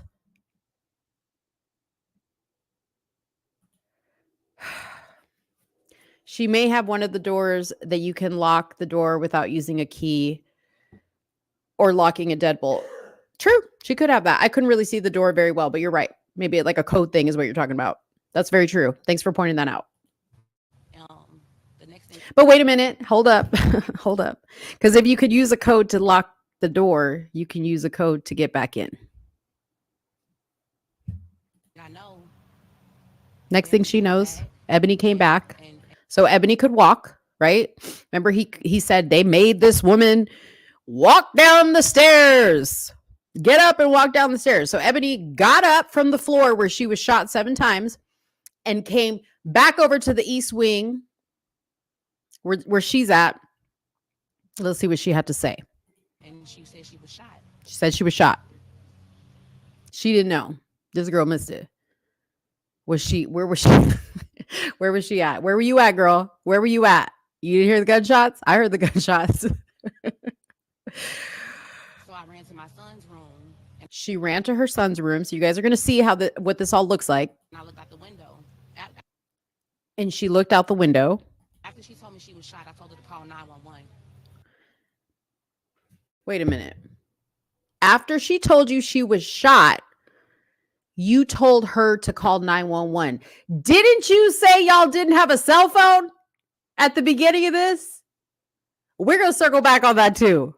Okay, chat, keep notes for me. Number 1, we're going to circle back on the size of that window that this girl had to climb through. Number 1. Number 2, we're going to circle back to, what did I say? See, I already forgot. This is why. Oh, the cell phone. We're going to circle back to what she said about the cell phone. Because I heard her say they didn't have a cell phone. So now they got a cell phone and she told Ebony, call the police your damn self. I know you've been shot 7 times, Ebony, but pick up the phone and call because I'm too busy. Okay. Man, I can't wait for Soonie to come back and talk about this.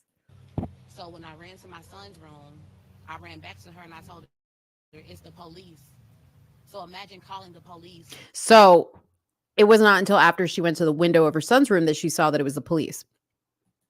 Just to realize it's the police who's hurting you. The only crime that was committed that day was done by the police. The only crime that was committed that day was done by the police.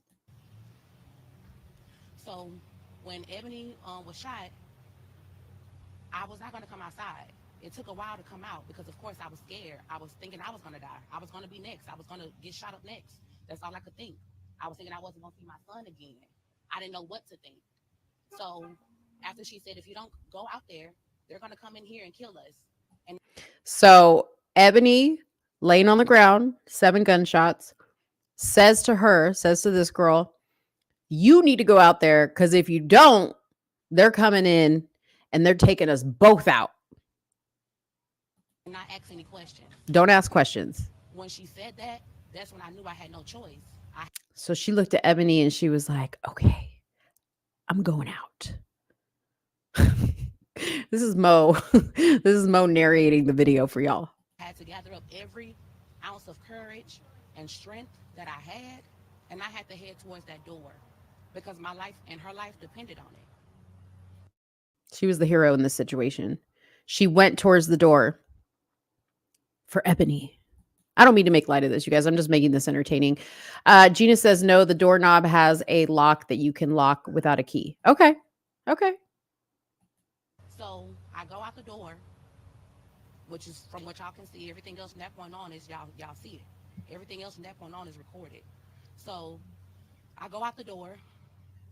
I'm telling them I live here. I'm screaming. I see nothing but red and blue lights all through here. Nothing but faces, angry faces. Face looks that can kill. So I'm angry faces, looks that can kill. She could see all that, but she couldn't hear the gunshots. walking down the stairs, trembling, telling them I live here as loud as I can, trying to enunciate myself and project my voice as loud as I can. I didn't hear her in the video, but we could circle back to that also. But what I did hear was the police telling her, go back in your apartment or go back in the apartment. Letting them know that I stay here. Even after I explained that I stayed here and that I live here and that I've been paying my rent here for over 2 years, and let me go grab my lease agreement. Let me show y'all my identification. Let me show y'all. Let me prove it to y'all. Let me prove it to y'all that I live here. Let me prove something to y'all that I shouldn't even have to prove. Once I said I lived here, I understand it's their job and it's protocol, but that should have been that. No. That's not how it works, unfortunately. Just because you say doesn't mean they have to believe you. Okay. That is the protocol. You can say, oh, I'm gonna go get my lease agreement, but how do they know you're not gonna go get another gun? You got to be dumb. Come on now. You should have just come out with your hands up, maybe lay down on the ground, let them know you're no threat. When they come up to you, just say, hey, when you're ready, I can produce my driver's license. I can produce my lease agreement so you can see that I live here, right? I'm very curious to know, did it go down as calmly as she's saying? Because remember, the attorney said that she was thrown to the ground. Okay. So again, I'd like to see the video of them throwing her to the ground and why they threw her to the ground. Like, did they just throw her to the ground? Like they just ran up there and grabbed her and threw her to the ground for no reason? I don't know. I think they were at fault for definitely excessively shooting through the window. Okay. So we already know that they may not be following protocol properly. I will say that, okay, regardless of all these statements that this girl is saying that kind of don't add up to me. I can't admit that I don't think that them shooting as much as they did was justified. But let's keep listening. Gun should not have still been pointed at me. So These were a bunch of reckless cowboys. Okay, so he calls the police reckless cowboys. Okay, sir, they were two women. Let's get it straight here. Let's not misidentify or misgender in this situation. These were two women. Now, hey, I'm going to say this. Could this be the result of what, 4 months of police training looks like? Could this be the result of, what is it called? Not the diversity hire. I think maybe it might be under the diversity hire of we need to hire more women. We need to hire more handicapped people. We need to hire people with more mental illnesses. Could this be the result of that? I don't know. But he keeps referring to them as cowboys. He wants to put this mental image in you, these reckless cowboys. Be afraid of cowboys. When you see cowboys, be afraid. Even though Beyonce is pushing a new country record, don't trust those cowboys. Because even after they knew she was a resident, their behavior never changed. They didn't know, sir. When you hear somebody bamming at your door in a high crime area, you have a right to go to that door with a gun in your hand to make sure you're safe. Everybody never shot at them. They saw through the window she had a gun. And as you see, look at the front door. They shot through the door. They shot through the door, not even announcing themselves. They did announce themselves. Stop lying. That he's flat out lying about. We'll circle back to that. This is a disgrace. This is not what Harris County taxpayers are paying for. We in this county deserve better. We should be protected by law enforcement, not by a bunch of reckless cowboys just shooting all over the place. That many shots, and you were never even fired upon. You were never even shot at.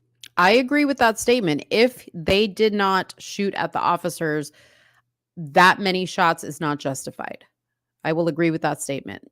That many shots, and you shot in a baby's room 27 times. Well, this is clearly. Oh, she got the fist. Here it is. We know who she's with. She with the BLM.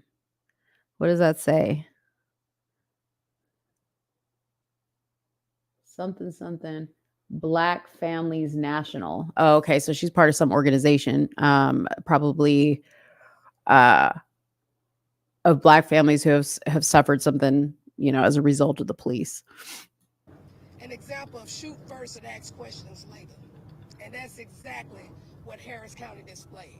We do not pay our tax dollars for you to shoot at constituents and then ask questions later.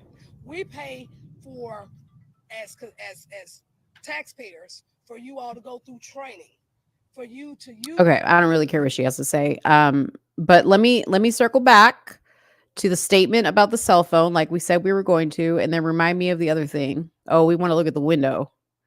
Okay, that's in a different video. Hold up. Take your time. I told Emily to break the window. That would have been the third time the window would have been broken since I stayed here in the duration of 2 years. So the window being broken wasn't a big deal. The maintenance team is really good. They fix it the next morning, and they charge $60. So that's what we did. I didn't have a phone. My phone was lost that same day. So She didn't have a phone. The phone was lost that same day. So I'm assuming nobody had a phone. Because why didn't you use Ebony's phone if she had a phone? Apparently she did have a phone because she told her to call 911. Okay. So he blames the Cowboys and then brings up a cowboy. Yeah. This one right here. This is what she talk about. All right. We're going to look back at the window. And actually I can show it to you in this video. So here he invites the media up into the apartment, which I was like, isn't this a crime scene? Like, how are you going to invite? And you're going to see the amount of people. No, the son's a baby, Gina. The son is a baby. You'll see him. You kind of see him in the video. He's an infant. He doesn't have a phone. And I don't even think the baby was there. I thank God the baby wasn't there. If the baby wasn't there, I don't know for sure, but I'm assuming the baby was not there. But look at how many people, because in my mind, the attorney invites the media up there to look at that, but the whole family, okay, and all the friends and cousins of them walking up the stairs to go inside the apartment they've been in already, okay? I think it's weird because I'm like, this is a crime scene. Like, why would you invite people to go walking around in there? You know what I mean? I don't know if they've already processed it and released it or what. Okay, this is a great stop. So you see this window? You see this window. So they actually have a board up on this window right now. But before in the video where the police officers are standing, it's this bottom pane, this bottom left corner right here is what they broke. Okay. This girl going in through the door is the one that climbed through it. Tell me how. Anyways, that's neither here nor there. But while we're in this position, you guys that are experts on the doors that lock, this looks like a pretty standard lock to me. This looks like a pretty standard apartment door lock.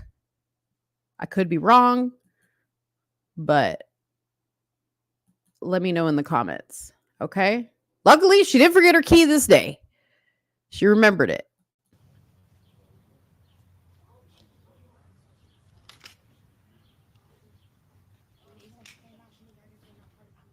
There is a close-up of it.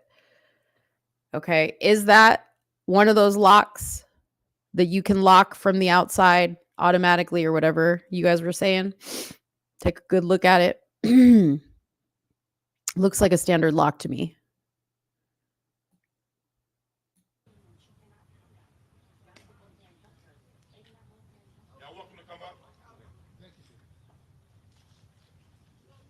All right, so here comes the parade of media.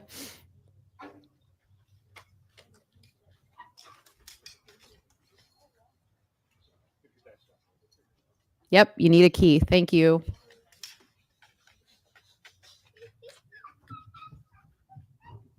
Okay, so here's the baby. That's the nephew right there that you saw going up the stairs. Right there. That's the little boy.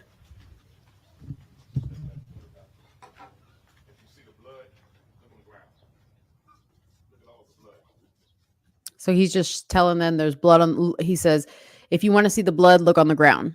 Look at all this blood. Now tell me why all these people need to be going up there right now. She was laying here. while they were down there. As she's laying here, she's begging for help. She's pleading. She's explaining to them she can't come down. However, Ebony ran into the other room where the other girl is. And I apologize, I can't remember what the other girl's name is. But Ebony, the victim, got up from the floor after being shot 7 times and ran into the other room to tell the other girl, I've been shot. And then she told Ebony, well, girl, call the police. Multiple times. But they did nothing. And like she's explaining that she's shot, she's wounded, the young lady's laying here, you see the blood splatters. They still didn't come up to help her. They saw she was unarmed, laying here shot. They made her crawl and come down those damn stairs after they knew that they lived here. He had to give one last speech before he let them in.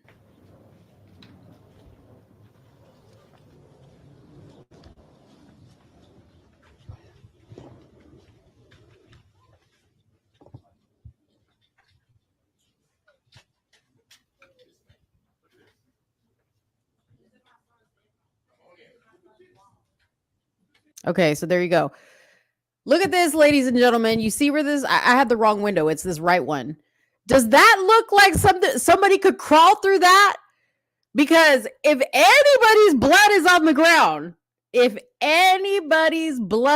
ground, now mind you, Ebony is not the one that climbed through the window, but Ebony's is the blood that's all over the place. Okay, Ebony's not the one.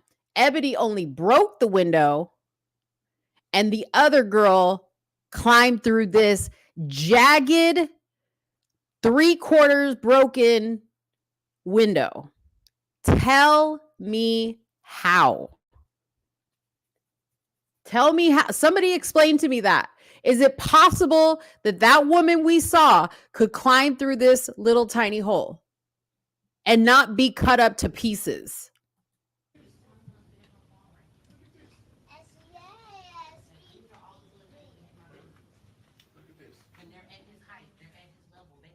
There's another view of it. There's no way. There is no way a person climbed through this window. I'm sorry, Soonie, if you're listening, something ain't right. Something ain't right. And maybe you didn't see this video, but something ain't right. Okay, so here we are inside the apartment. Now I'm hoping that they are just in the process of getting their stuff out. I'm hoping that this is not what that poor child was living in, because this place is a wreck.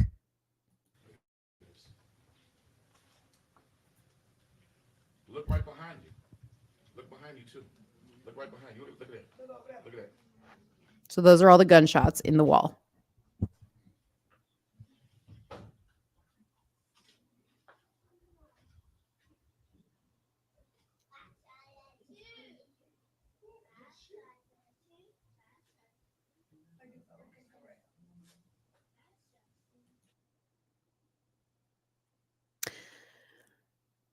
So I'd be interested in somebody looking at these, if you could tell me if these are bullet holes that look like they came from the outside or the inside. Because you see this big one right here that's labeled 24A. This one looks different from all the other ones, and it's a different size. Okay, so if you noticed all the gunshots, all the bullet holes, sorry, on the, hey Dave, let me call my gun expert up here. Come over here and look at this real quick. I'm curious to know if this is from a different weapon, because the officers have the same weapon. They have the standard weapon that is issued to the officers. But this looks like it's from a different type of weapon. Okay. So, all right. I'm calling Dave up here, my husband, to come up here because he knows his weapons and his bullets. And he can tell us. Okay. So Dave, I don't know if you've been listening to the show. Okay. So there was a shooting. Police shot into an apartment. Okay. I saw some of the video clip. Okay. So I want you to look at, so these bullet holes are some of the bullet holes that are in the wall. Okay. Right here. You can't really see them too good right here. There's a little bit closer. You see the size? Small caliber. Entry points. Those are exit points. Yeah. Okay. Wait. So they should all be entry points. That's one side. Hold on. What's the other? They should all be entry points. That's exit points. That's the other side of the door. So when a round goes through small and comes out bigger. Okay. So these are from the outside of the apartment? Were they shooting into? So there were two police officers Outside. shooting from the outside. Yeah, those are exit points of the bullets coming through the wall. Okay, That but bullet- why is this bullet hole bigger? Because it was probably multiple shots. It's probably two shots that were put right on top of each other. Almost. Okay, but I would say you're correct. But right here they label multiple shots. Right here they labeled Same this here. as one shot. But see how they put a number when it's multiple shots? This only has one number. 24A is a bigger Maybe hole. They could have also made a mistake because it looks to me like it's two rounds. It looks like it's more than one round. Or like you see here how this round scraped the wall. Uh-huh. The shots are probably coming into this angle. Everything's. Do you see anything that looks like it wouldn't be a larger caliber from the outside or a different caliber? You don't? It all looks like one caliber? Yeah, look at all. I mean, everything because of you can tell by the direction of the rounds travel. Mm-hmm. Everything's blowing this way. Okay, so let's go inside a little bit more. Hold on, guys. We're getting these analyzed live. And when you look here, Uh-huh. all those holes are pretty much the same size. Yeah, those holes are pretty much the same size. Right. Okay. So I'm going to forward through here because you guys can just see the video of, so this is the baby's bedroom. I pray to God the baby was not in this situation. There's more rounds impacting. Yeah. Those look more like exit points. So coming from the outside. These are all bullet holes that would have come from the patio on the outside. Yes, those look like exit points. Yeah. Okay, those are exit points. That's what it looks like to me. Because Okay. they're bigger. Okay. And there should be a corresponding exit point on the side, on the other side of this entry point to exit point. Yeah. Mm-hmm.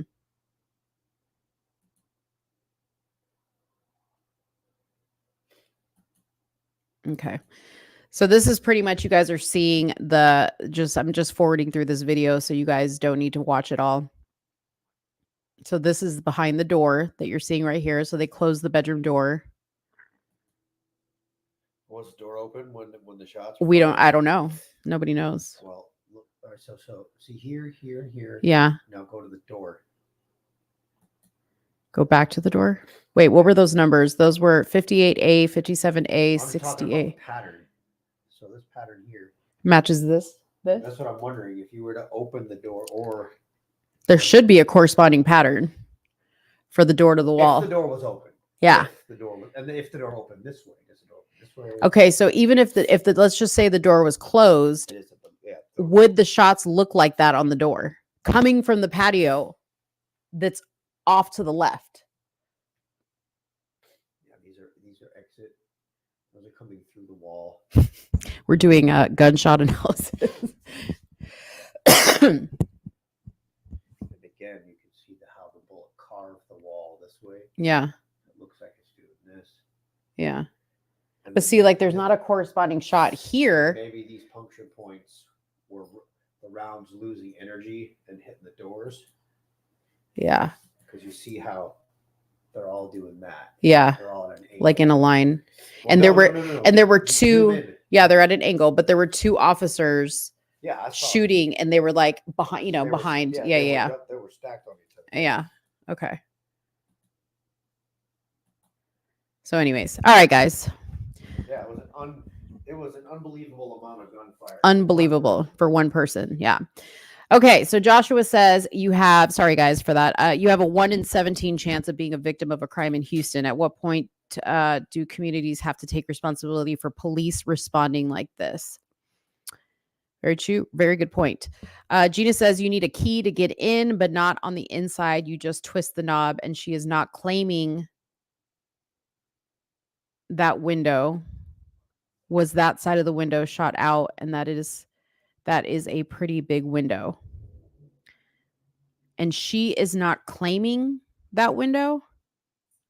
I don't know what other window she could have gone in because it's a patio and the other side is there's nothing to stand on. That's the baby's room's window, and there's no way that they could have gotten in through there. Unless there's another window that I don't see. Okay. Here they are, apartment, and kind of looking closely at the bullet holes. So that's the bullet hole that I was questioning. You could see on the wall that some of the bullet holes have multiple numbers, meaning there's multiple bullets that were there. I remarked that this one looked kind of large, but Dave said that it looks like to the left of it, there's another bullet hole, but it looks like the way it was marked, like it was one. So I don't know if that was a mistake or what. See how these have. I'll show you. See, like these right here, 41, 42.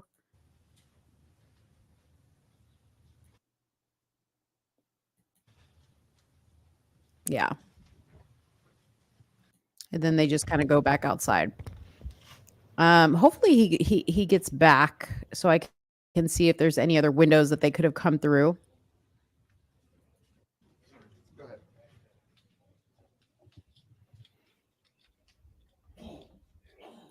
Okay. So I'm assuming you're meaning, because this is a second floor apartment. I don't know how she could have gotten in this window if that's the other window you're talking about. Other than that, the only window would have been the patio. There it is right there. Okay. So that is the only possible window she could have gone through. This window, there's no possible way somebody could have gone in through there. Nor did we see a broken window there.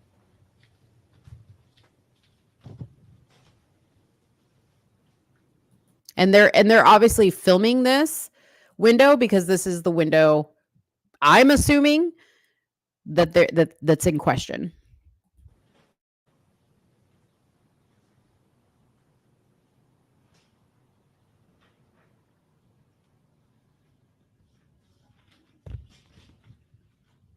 Ah, there's the blood. So it looks like that's a footprint, a bloody footprint. Man, if somebody climbed through that window that we just looked at, they sure would have a bloody footprint. And that is probably like a maintenance closet. There's a lock there. I don't know why they're going back in. It looks like they removed an area of the carpet right here. That's probably where the young woman that was shot was injured.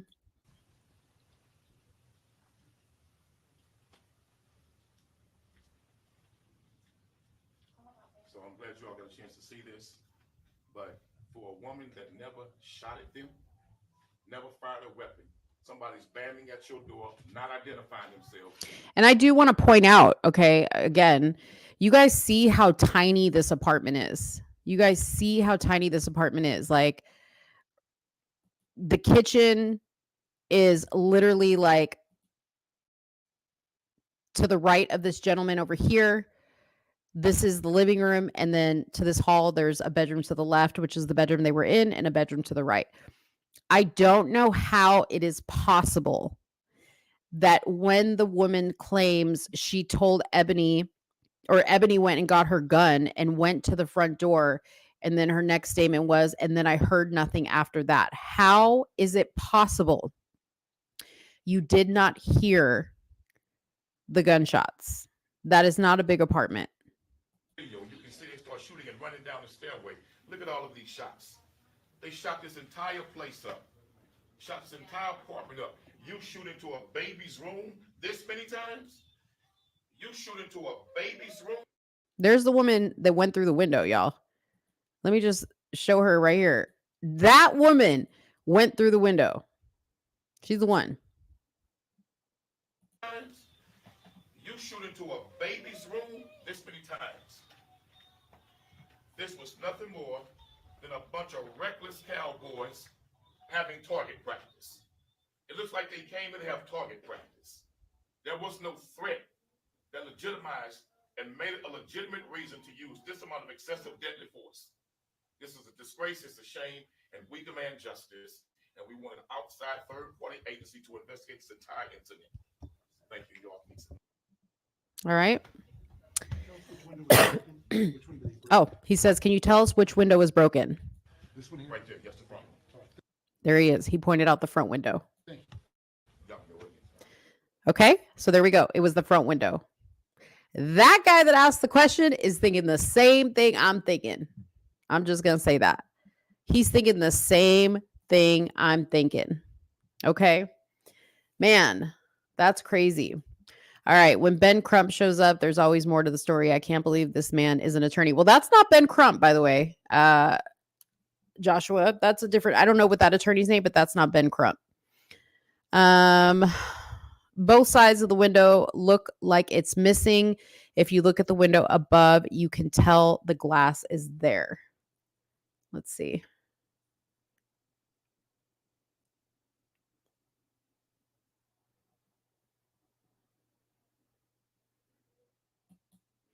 All right, let me go back to sharing. What up, Mad Cow? I haven't seen you in so long. I hope you're doing well. It's just me tonight. I'm solo. Okay, you said, I'm sorry, both sides of the window look like it's missing. If you look at the window above, you can tell the glass is there. Okay, yeah, I think you're referring to this section right here. Yeah, I mean, again, I want to know how, oh, you're talking about this. I see what you're saying. I see what you're saying. So this right here, but even this, okay, even this, Joshua, I want to see the woman go just through this section.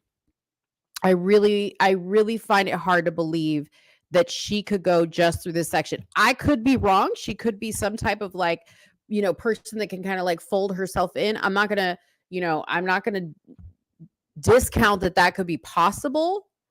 But it's also very interesting that if you were just trying to break into this apartment because you locked yourself out, why this window's broken, the bottom window's broken, right? She mentioned that when she gave the press conference that this has happened before 3 times to be exact, and they've broken the window before. Maintenance comes out and replaces it for $60, and they move on with their day. So I don't know.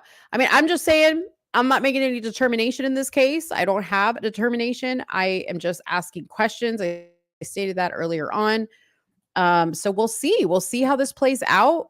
And hopefully on Tuesday, when Soonie comes back, we can get her opinion on that. But the investigation is ongoing. And yeah. So that's it. That's all I got there. All right, so let's move on to a funny topic, since the first 2 topics that we covered were kind of heavier and serious. I want to talk about this article that I saw. If I can get to it, because once again, my computer is frozen. Let's see here. If you are just joining and tuning in, please make sure to give this video a like, drop in the comments. Let me know that you're watching, that you're enjoying the show. She just says, yes, you have a point, but didn't the police shoot the window? Very good point. Very good point. We don't know what was broken by the police and what wasn't. Again, I want to go back to, even if the police shot the other little panes, I want to know how she went through the other window. Okay. So this article that I read, it was a Reddit article. It was also on the Daily Mail.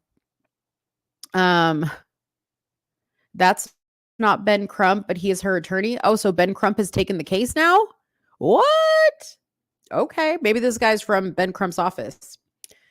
Okay. So the article that I read states half of women have a fallback partner on standby who has always fancied them just in case their current relationship turns sour. Okay. So it said married women are more likely to have a plan B in the background. Backup is likely to be an old friend who has always had feelings for them. Other candidate includes ex-boyfriend, husband, colleague, or gym buddy. Okay, I want to read this article and what it says. Okay. Okay, so a survey of 1,000 women also found Plan B is also likely to be someone whom she has known for around 7 years who will be ready and waiting because of unfinished business. Okay. Furthermore, around 1 in 10 women said their Plan B had already confessed their undying love to them, while 1 in 5 said they were confident he would drop everything for her if she asked him to. Slightly more than 4 in 10 said that they had gotten to know the man while they were with their partner, while a similar percentage said he was on the scene long before. So there's a little video I want to show you of the woman that was giving the interview about this and what she says about it. I'm going to pull it up right here. Gina says, yes, you have a point, but oh yeah, I already read that. Josh says, that's not Ben Crump. Oh, I already read that too. Cool. Okay. I'm losing my mind. I'm losing my marbles. All right, let's pull this one up. Here we go. Psychology research, I was just as shocked reading this data.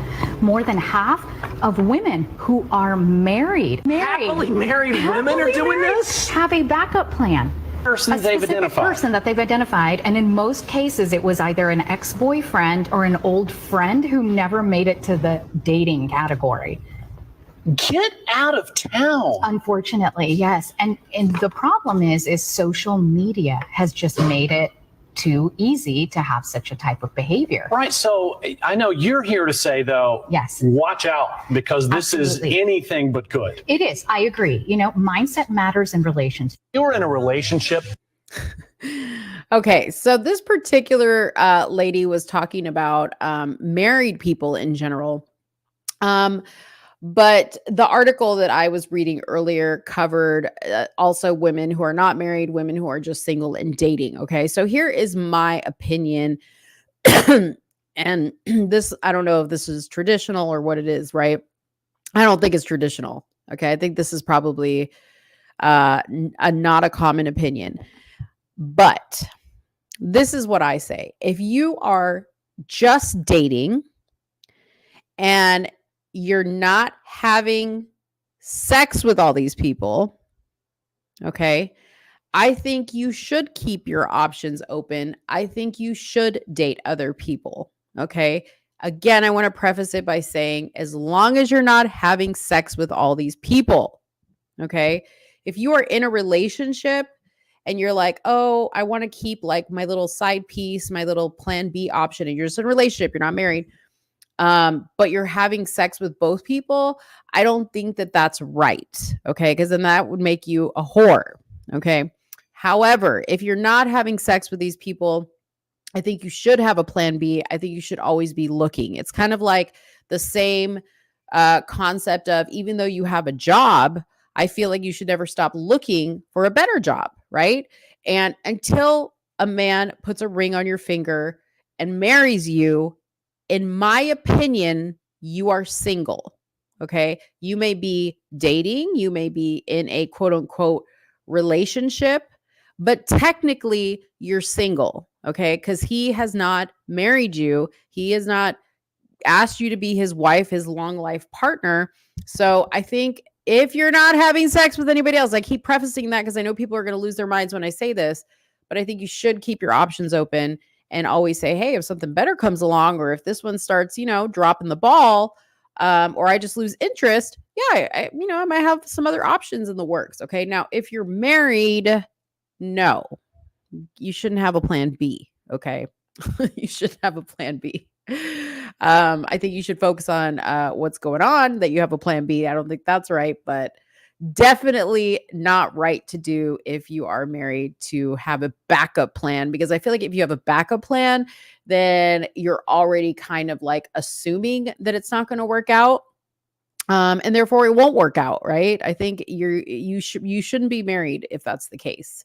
But for sure, if you are only dating, in my mind, you're a single woman, you're a single man. This goes for both men and women.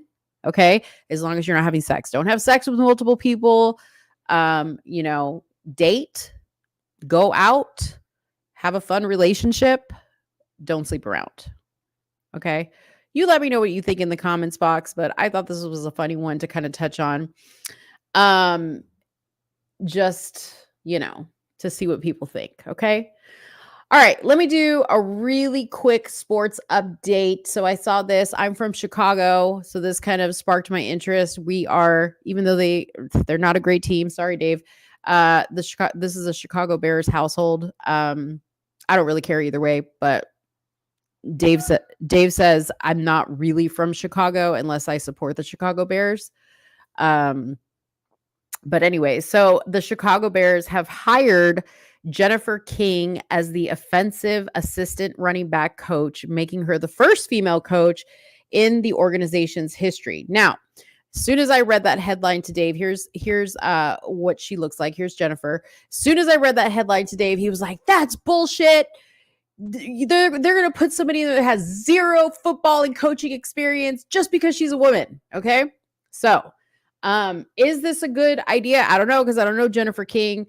But let's read up on her, okay? And you guys let me know what you guys think, because I know that a lot of you guys are Soonie followers of Soonie, and we know how Soonie feels about women in positions of leadership.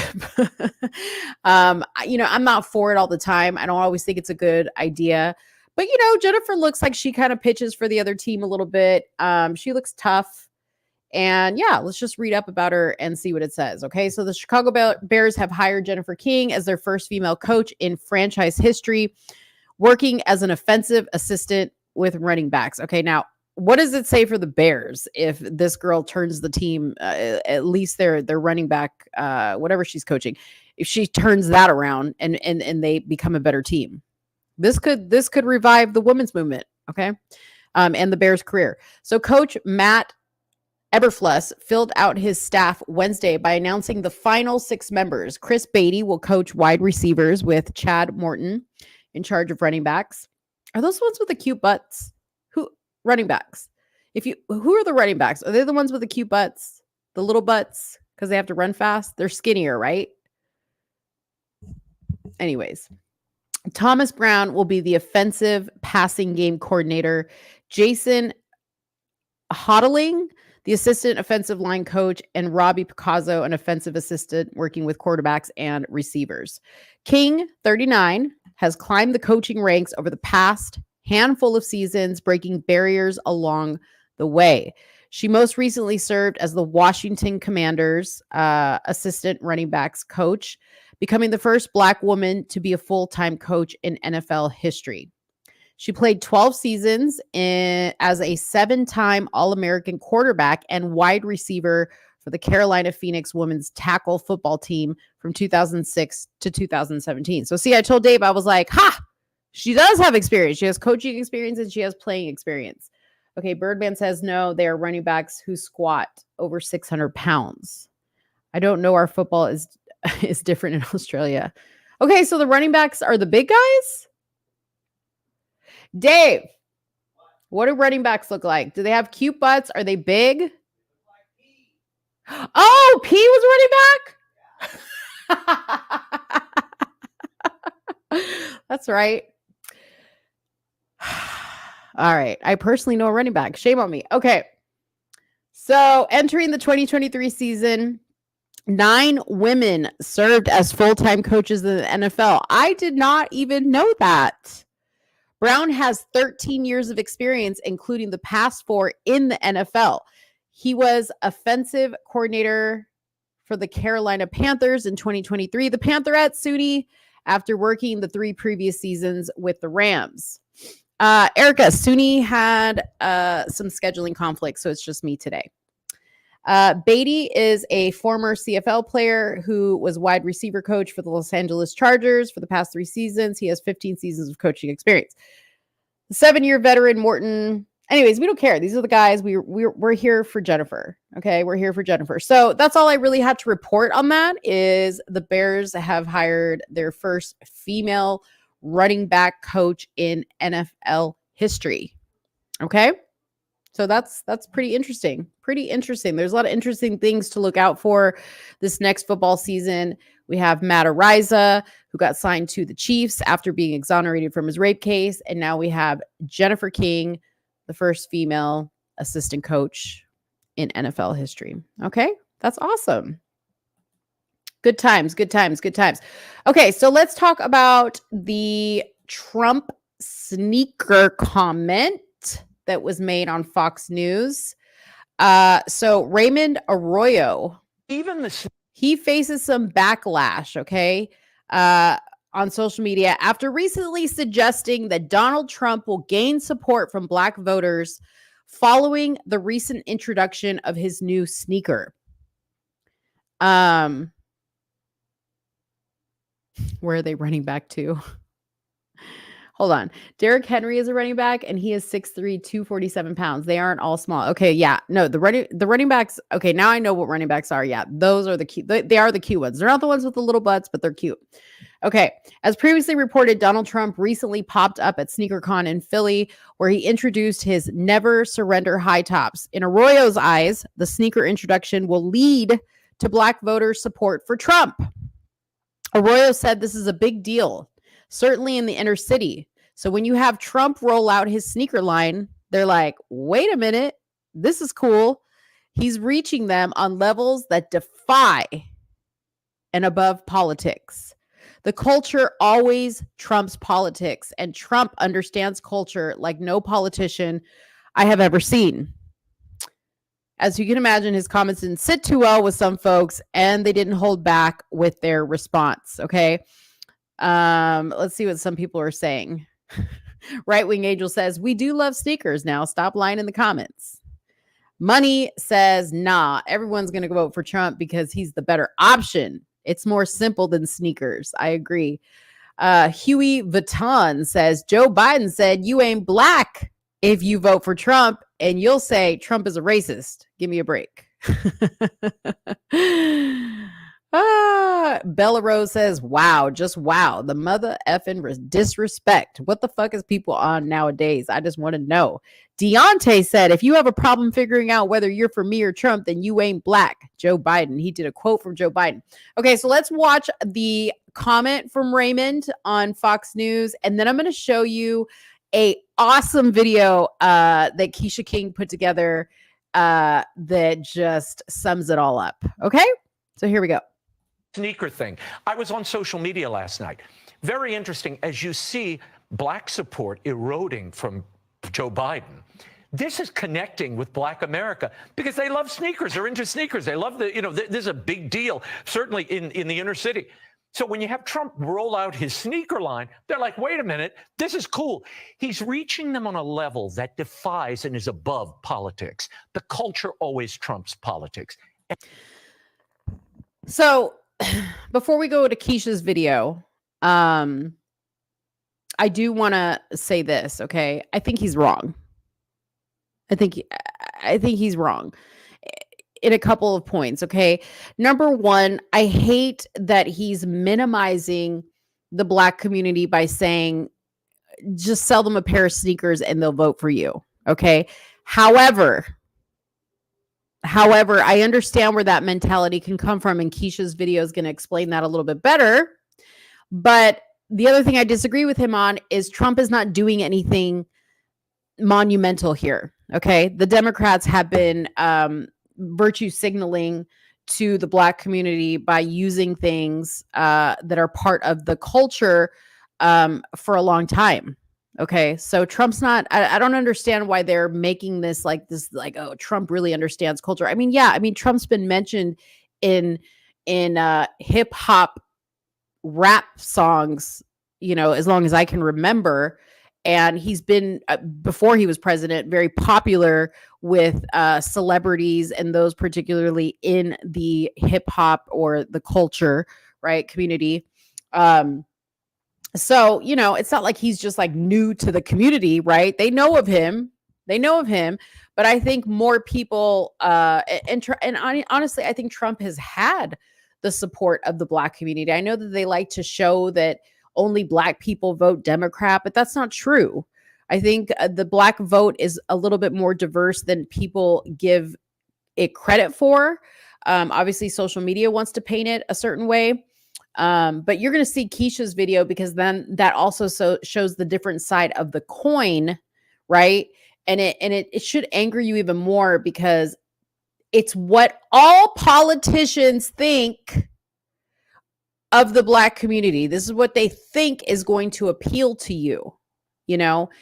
And one has to ask this question: is it the politician's fault, or is it the fault of the community as a whole, or the internet as a whole, and how they paint certain communities to be a certain way?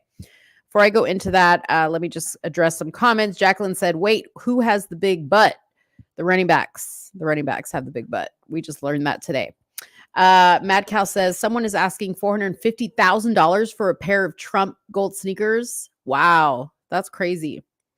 Birdman says, listen, I was a dorm manager in Japan, and when I went to their rooms, and every room that had a wall of sneakers was Black Americans. It's just a fact. Sorry, not sorry. I mean, yeah, Black folks love sneakers. They love fashion. Okay, that is not a secret.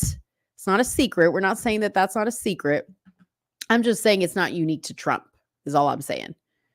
Okay, we're giving him a little too much credit. Okay, so where is did I not save the video? Okay, I did save the video. Okay, here's the video that I want you to watch. This is connecting with Black America because they love sneakers. They're into sneakers. They love this is a big deal, certainly in the inner city. Purpose of this is to demonstrate how much misinformation has impacted our community. Folks thinking that the stock market was better. Okay, so this is not Keisha. This is another girl, but you're going to see Keisha react to this video. Under Donald Trump, folks thinking that our community did better under Donald Trump. Where is that coming from, and when are we going to begin hitting back? Well, Donald Trump now goes to SneakerCon to sling sneakers because that's another way to reach Black folks in the most stereotypical way. Connecting with Black folks in stereotypical ways? This is Keisha. No. Yeah. Straight checks, I think we got one. It's voting season, bruh. No voting, no love. So you guys see what the point is here. So there, that podcast that you saw was saying, oh, Trump's trying to connect with the Black community in stereotypical ways, but the Democrats do it too. No voting, no touch. No voting, no nothing. No vote. Oh, snap. How you doing? Hi, buddy. How are you? How are you?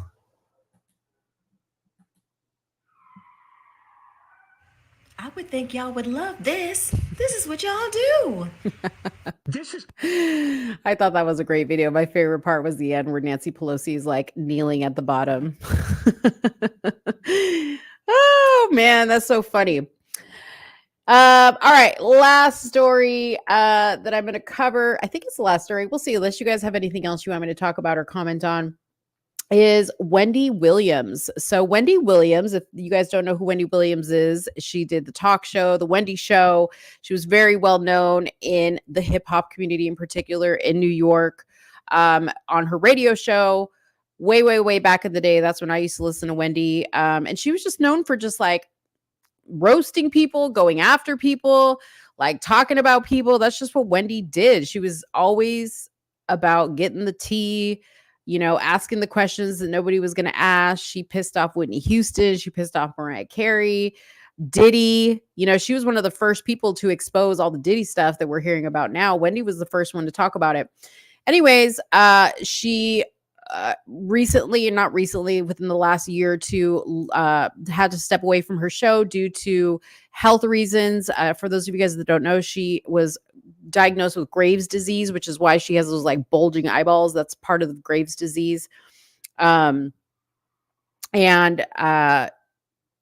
she also seemed to be suffering some mental health issues. She looked very, very thin. Wendy was always known for just like looking good all the time. And that was not the case as of late. Okay. So people have been very concerned about Wendy, and she was put under a conservatorship. And that's really when the concern set in. She got divorced from her husband, Kevin Hunter, who was her longtime manager. And things just started to go downhill for her. So she's coming out with a Lifetime documentary about what's been going on in her life. But she was recently diagnosed with, hold on one second. What? Fox, you tripping. Fox wants me to subscribe to read the article. But anyways, Wendy Williams was diagnosed with dementia aphasia. Okay. The talk show host came out with a statement and she expressed immense gratitude for the love and kind words she has received and said the response from fans has been overwhelming. Now, I believe I have a clip of this Wendy show. Let me just see if I have some more information on this. Hold on one second. So aphasia is a cruel disorder that robs one of the ability to communicate effectively, has taken its toll on Wendy Williams, affecting her speech, writing, and comprehension of language. Coupled with frontotemporal dementia, a progressive condition that alters cognitive function and behavior, Williams finds herself navigating a daunting path fraught with obstacles and uncertainties. The announcement from her care team confirmed this diagnosis after a series of medical tests she had in 2023, which sheds light on the struggles that Williams has been silently enduring. The release speaks of the difficulties she has faced, from losing words and experiencing erratic behavior to grappling with financial transactions, all of which have sparked speculation about her health in recent years. Okay. So let me just show you, if I can find it, the clip on this show, because I am going to talk about one more topic after this, you guys, the Fannie Willis stuff. Anyways, going back to Wendy, I am super intrigued. I have always loved Wendy. I've always been a fan, so I'm super excited to watch this. I want to say it comes out either this weekend or next week. Okay. So I will for sure be watching it, and then I found it. I will for sure be watching it, and then I will share with you guys all about it. All right. So check this clip out from her documentary. What is it called? What is it called? I don't know. From 6 years old, all I wanted was to be famous. Showtime. There's only one Wendy Williams. The boss is walking, everybody. Nobody can do it like Wendy. No one. People love Wendy. You are a star to all of us. She was in her living room every single day for 12 years. Yep, I guess that'll do. And that's what people responded to, her authenticity. And then at the peak of her career, she was gone.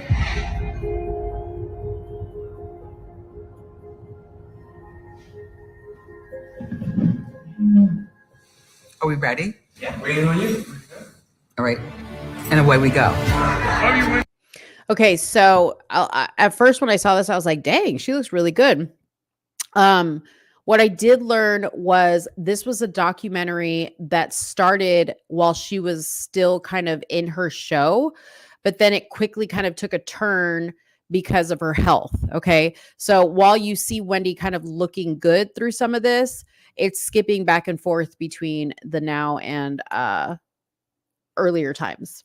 All I know is how to be famous. I really want to be back on television. You're going to be back on TV. That's easy. My mom has done a great job making it seem like everything is okay always. Wendy, make sure you look here. 1, 2, 3. But in reality, there's something wrong going on. Did you see a neurologist to find out if I'm crazy? Mm-hmm. Oh my God, no, I can't do this. I can't do this. I have to sit down again. She was put in front of a judge and given a guardian. That was when they took her away from us. I have no money, and I'm going to tell you something. If it happens to me, it could happen to you. As her family, we were all sitting on the sidelines watching, and she was crying out for help. Did you drink this whole thing today? Keep it there. Okay. Keep it there. My mom, she always talks about how she wants to work, but I feel as though she's worked enough. she has people around who are yes people and allowing this to continue. This is all too much. So, fine. I have no idea where we are. This doesn't look like anything familiar. I think she's losing memory. Have you guys noticed that? How dare him? I control men. I weigh 138. Anybody could look at her and tell this is not just alcohol. There's something more going on. I miss my family. I'll be here. Please be here. No matter how many times somebody may fall down, you gotta lift them back up. We all make choices in life. We all go through our challenges. She's still a person. How you doing? That's my sister. There have been random people around you, Stealing money from me. getting money, whatever the case may be. Enough. Can you tell me where your sister is? No, I don't know the exact location of where she is. I feel like the Guardian has not done a good job of protecting my mom. My life. My life. Right now, she's weak and vulnerable, and she needs to be around people who aren't going to take advantage of that. I have no friends. You know how many people come out to support you? You know how many people love you? No, I don't. Everything is going good. I know. I think that the guardianship system is broken. We are her family, and you tell me that I'm not capable of taking care of my sister. What would you do? What should I do? I love being famous. But family was everything. So good to see you again, Dad. It's good to see you, man. Everything. Where's Wendy Williams? So that's the name of it. So yeah, I mean, it's sad. And I know some of you guys may not be like Wendy fans, but I know that like people were so wrapped up like in the Britney conservatorship, right? And this is kind of the same thing. I know she's not like a bubbly pop star that we all used to love once upon a time. I know she's an older woman, you know, she was probably nasty to people, but I think that this is so sad. And there's something to like really be intrigued about here. Because remember that Wendy exposed a lot of stuff that is just now kind of like coming to the forefront. Like Wendy was one of the first people to talk about it. She really was the pioneer when it comes to, you know, getting the scoop, you know, and Soonie and I have talked about this before, and, you know, Soonie doesn't care for her and says, well, this is kind of like what you get, you know, for being a nasty person. But I don't know, like I watch this and I think about like all the stuff that Kanye said and him talking about how Hollywood will take you down if you stop playing the game. And I want to remind everybody that around the time of COVID, okay, Wendy did a lot of commentary, and she even did an interview with was it Dr. Drew? No, it was Dr. Oz, okay, where she questioned why she should even get the you know what. She didn't want to get it. And Dr. Oz was pushing her to get it, and she didn't want to get it. So I don't know. Yeah, she was the one that spoke out on the jab. She was one of the first ones. Okay. So there's a lot of stuff. And I know that people are like, oh, she's just insignificant. But there's a lot of stuff, right, that Wendy kind of brought to the forefront that I don't think she gets enough credit for. And put aside what you think about her personally and how she talked about people. That's how she made her money. Okay. I ain't mad at her. Okay. That's how she made her money. But I just think that it's something that maybe would be interesting to watch, you know? But yeah, I'll let you guys know. Are you guys interested in this documentary? Because I am definitely interested. Okay, one more topic, okay, that I want to talk about. Let me just pull up the article really quick here. That is Fani Willis. Okay. So Fani Willis is the Fulton County DA that is bringing charges against Trump and for the Georgia election fraud. Okay. The Fulton County, Georgia election fraud. If you guys don't remember what that was in Fulton County, Georgia. the election office that had the mysterious water main break, and we saw the people pulling the yellow boxes from underneath the table when they supposedly shut down the voting process because of the water main break. And then all of a sudden the cameras captured them pulling out all of these bins. And right around that time is when we were all told, go to bed, it's late. Okay. We all thought Donald Trump had the election. We all went to bed, and then boom, we woke up in the morning and Joe Biden had gotten 80,000 or whatever, 80 million votes. I'm sorry, not 80,000, 80 million votes. Okay, overnight. So Trump came out and said, election fraud, election fraud, election fraud. Something funny is going on in Fulton County, Georgia. And then Soonie and I did the story on Ruby Freeman, which you guys love when she does her Ruby Freeman impersonation. But Ruby Freeman was in charge of running that election office.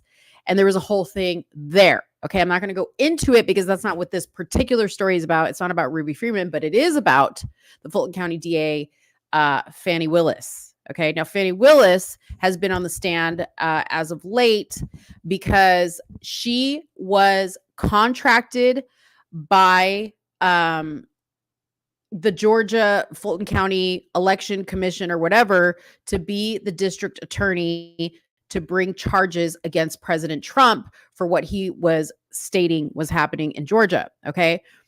Everything was fine until it was discovered that the guy, Nathan Wade, that Fani hired to actually prosecute Trump, okay, be the leading attorney on the case, which, by the way, he had no criminal experience, no criminal prosecution experience.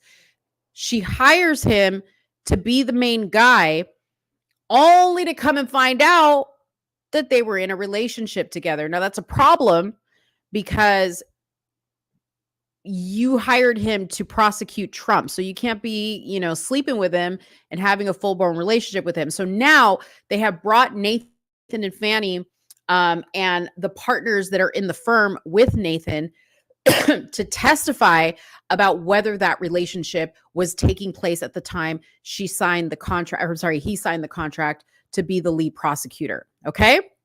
So I just wanted to, that's the best I can do, bringing you up to date on this. Okay. So the latest and greatest is we don't know what's going on because they're bringing them to trial now to see if they just are going to throw out this entire case against Trump because of this prosecutorial, if that's even the right word, misconduct, okay, between the DA, Fani Willis, and Nathan Wade, the lead prosecutor. They're deciding whether they can even go through with this trial because Fani has pretty much messed it all up, okay? She got up on the stand and she lied, saying, no, we weren't sleeping together, but the credit card records, honey, tell a different story because they went to Aruba, they went on cruises with his mama, they went to trips to wineries in California. She was at he was at her house. Her roommate, or I'm sorry, her landlord that owned the house, who was also her friend and colleague, testified that they were hugging and kissing up on each other. His former partner in the firm that was also the attorney on his divorce, which P.S. he ain't divorced yet. So that means he was having an affair, took the stand and testified that they were pretty much together while he signed this contract. Okay. So it ain't looking good. But now the situation has gotten even stickier. Okay. Wade, the trial attorney Willis hired to help prosecute former President Donald Trump on state charges of election interference, allegedly visited Fani's home. Allegedly visited the DA, which is Fani, at home, occasionally arriving late at night, booty call, and staying until the wee hours, okay? Some 36 times. Now, this just piqued my interest because I was like, what? He said he took the stand and said he'd never been there. She said he ain't never been there because they said it was COVID and it wasn't a sanitary environment. That was their words, not mine, okay? Anyways, so some 36 times between April 1st, 2021 and November 30th, 2021. Okay. According to Trump's defense team, which reviewed cell phone data subpoenaed from AT&T, because yes, when you sue somebody, they have the legal right for discovery. And in the discovery, you can subpoena credit card records, you could subpoena phone records, you could talk to people. There's all kinds of stuff you could do in discovery. I'm here for the discovery. Okay, a spokesperson for Willis did not immediately respond to the Daily Beast request for comment on Friday. An 8-page affidavit filed Friday in Fulton County Superior Court by Trump's attorneys, Steve Sadow and Jennifer Little, allegedly reveals a minimum of 35 occasions during those months when Wade's phone connected for an extended period to the cell towers near Willis's condo in the Atlanta suburb of Hateville. In it, criminal defense investigator Charles Middlestad, if I'm saying that correctly, described his figures as conservative. You know what that means? That means that 35 is like on the low end. Okay, that means that there were more. That means that there were more. Explaining that he highlighted those times when Wade's phone was stationary and not in transit, meaning he wasn't just driving by to drop off some paperwork about the case. No, he was going in there in the wee hours of the morning. Okay, we all know what that means. Fanny picked up the phone and she was like, hey, you want to come over here and keep me warm because it's COVID? I ain't been out. I'm lonely. But Miss Fanny, she testified, a man is not a backup plan. He's a companion. I don't need a man. Fanny doesn't need a man. Apparently she does.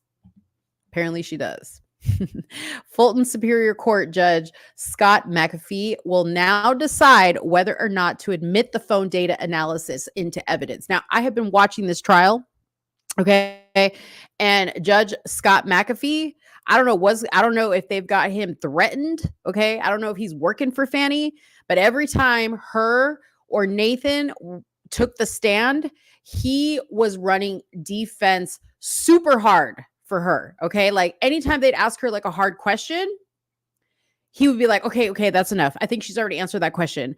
I don't like this judge at all, okay? And he's going to have to come up with a really good reason not to admit this information into the case, because this is valid information. This is pertinent to why they're even looking at this to begin with, because clearly there was an inappropriate relationship going on here. Wade testified last week that he had been to Willis, Fanny's house, fewer than 10 times. That's what he said. So he gave a number, and now they have paperwork to prove otherwise. Okay. He was there fewer than 10 times prior to his hiring by Willis. So basically he said, before I signed the contract to work for her and prosecute Trump, I had only been there fewer than 10 times. When Trump's attorney Steve Sadow suggested that phone records might reflect otherwise, Wade dismissed the idea out of hand. She said, they'd be wrong. They'd be wrong, she repeated herself. In his testimony, Wade said he traveled to Hateville, which is where her condo is, area for a variety of reasons and could have been at a nearby restaurant. Nathan. He could have been at a nearby restaurant. He could have been at the airport, Delta Airlines headquarters, or the Porsche Experience Center. At those hours, I can understand maybe the airport, but in the late hours to the wee hours, I don't know. He also said he never spent a night at Willis's condo. That's not what her friend said. For her part, said on the stand that the only person to ever stay overnight at the residence with her was her daughters. The Trump team is trying to get Willis removed from the case, claiming her hiring of her purported boyfriend is disqualifying under an ethics guideline. Willis and Wade, however, have both testified under oath that they didn't start dating until 2022. If this chronology turns out to be untrue, the pair could each face allegations of perjury. Experts have warned against relying too heavily on circumstantial evidence generated by cell phone tracking data. Middlestad, who regularly appears on Court TV, Investigation Discovery, and other cable shows, said in the affidavit that he tallied over 2,000 voice calls and just under 12,000 interactions between Willis and Wade during an 11-month period in 2021, with a prevalence of calls being made in the late evening hours. Because of the sheer volume of data involved, Middlestad said in the affidavit that he was directed to conduct a deeper analysis on 2 specific dates, September 11th through 12th of 2021. Before I understand, Mr. Wade was hired, and November 29 through the 30th, prior to what I understand was in the court testimony that the romantic relationship began. Okay. On November 29th, Wade's phone pinged off the towers nearest to his residence until it received a call from Willis at 11:32 p.m. That's booty call hours. I'm sorry, but that's booty call hours. After which the device traveled from East Cobb. He got in his car, honey. He drove fast to the immediate vicinity of Willis's condo, arriving at 12:43 a.m. on November 30th and staying there until 4:55 a.m. So you got a call from Fanny at 11:32, got in your car immediately, arrived at 12:43, and you gave it to her until 4:55 a.m. when you said, I got to go. Okay. The relationship between the two was exposed by Robin Yerdy, which is the friend of Fanny and also the owner of the condo she was renting. Okay. A former friend testified she believed Willis and Wade began dating in 2019. Yerdy owned the condo that Willis lived in the wake of threats and protests outside her house in South Fulton. Okay. There's an editor note here that the story has been updated after Trump's legal team filed a corrected affidavit stating that Willis and Wade had 12,000 interactions over 11 months. So, you guys, I don't know when we're supposed to hear what's going to come of this, but I'm telling you right now, not only does this case need to be removed from Fanny, removed from Nathan, and removed from the Fulton County office, but it just needs to be dropped altogether. I don't think anybody in their right mind is going to take this case. But nonetheless, it is very, very clear if you watch all the testimony that there is funny business going on here. And it's just, it's just another win for Trump. I mean, people are just messy. I'm sorry. But if I were Fanny and Nathan and I signed a contract to bring charges of election interference against a president that you hate, you better make sure your ship is as tight as can be. Okay. You better be on your P's and Q's. Like, this is the big moment. Okay. This is the big game. And you got sloppy because you needed some D in the middle of the night. You thought you were going to be protected. That's what I think. You thought you were going to be protected, but y'all didn't realize how it really works. It's clear that Fanny is not really a great attorney, and it's clear that Nathan is not a really great attorney. They should have studied the law a little harder because they're getting themselves into a world of trouble. Okay, so I will update you. I don't know when they're supposed to make a decision on this. But hopefully it'll be soon, because meanwhile, the taxpayers are just shoveling out tons of money for this to continue. In addition, I personally think that Fanny and Nathan need to be subjected to an audit by the IRS. I think they both need to lose their jobs. Fanny needs to lose her job with Fulton County. Nathan, I don't know what his job is, if he's still practicing. I know his partners have left him high and dry because of some other falling outs that they've had. But I don't know what he's doing. If anybody's doing business with them, I think they need to stop. I also think that every single case that Fannie Willis tried when she was an attorney for Fulton County needs to be brought back up for review. Okay? Because she's messy. Who knows what she was doing when she was supposed to be researching these cases? She's messy. Anyways, guys, thank you so much for hanging in with me tonight. I cannot believe I did almost a 2-hour show tonight. I had a lot of fun. I hope you guys enjoyed the topics. Soonie will be back on Tuesday, and we will definitely revisit the shooting in Houston, Texas that I talked about earlier, because I know she wants to give her thoughts on that, and hopefully we'll have more information. But I so appreciate you guys spending your Friday night with me. I had fun. I'm glad I came on here. Even if it was by myself, you guys got a little bit of crime. You guys got a little bit of politics. You even got a little bit of sports. It was good. You guys have a great weekend. Thank you so much for watching. And you know what? I'm going to be really professional with this because I need to roll out of here just like Soonie does. And yeah. So I'll see you guys next week. Thanks so much for watching. Hit that like, hit the subscribe, come back for another show on Tuesday and come back for another show on Friday. Thanks, guys. Have a good one. Bye-bye.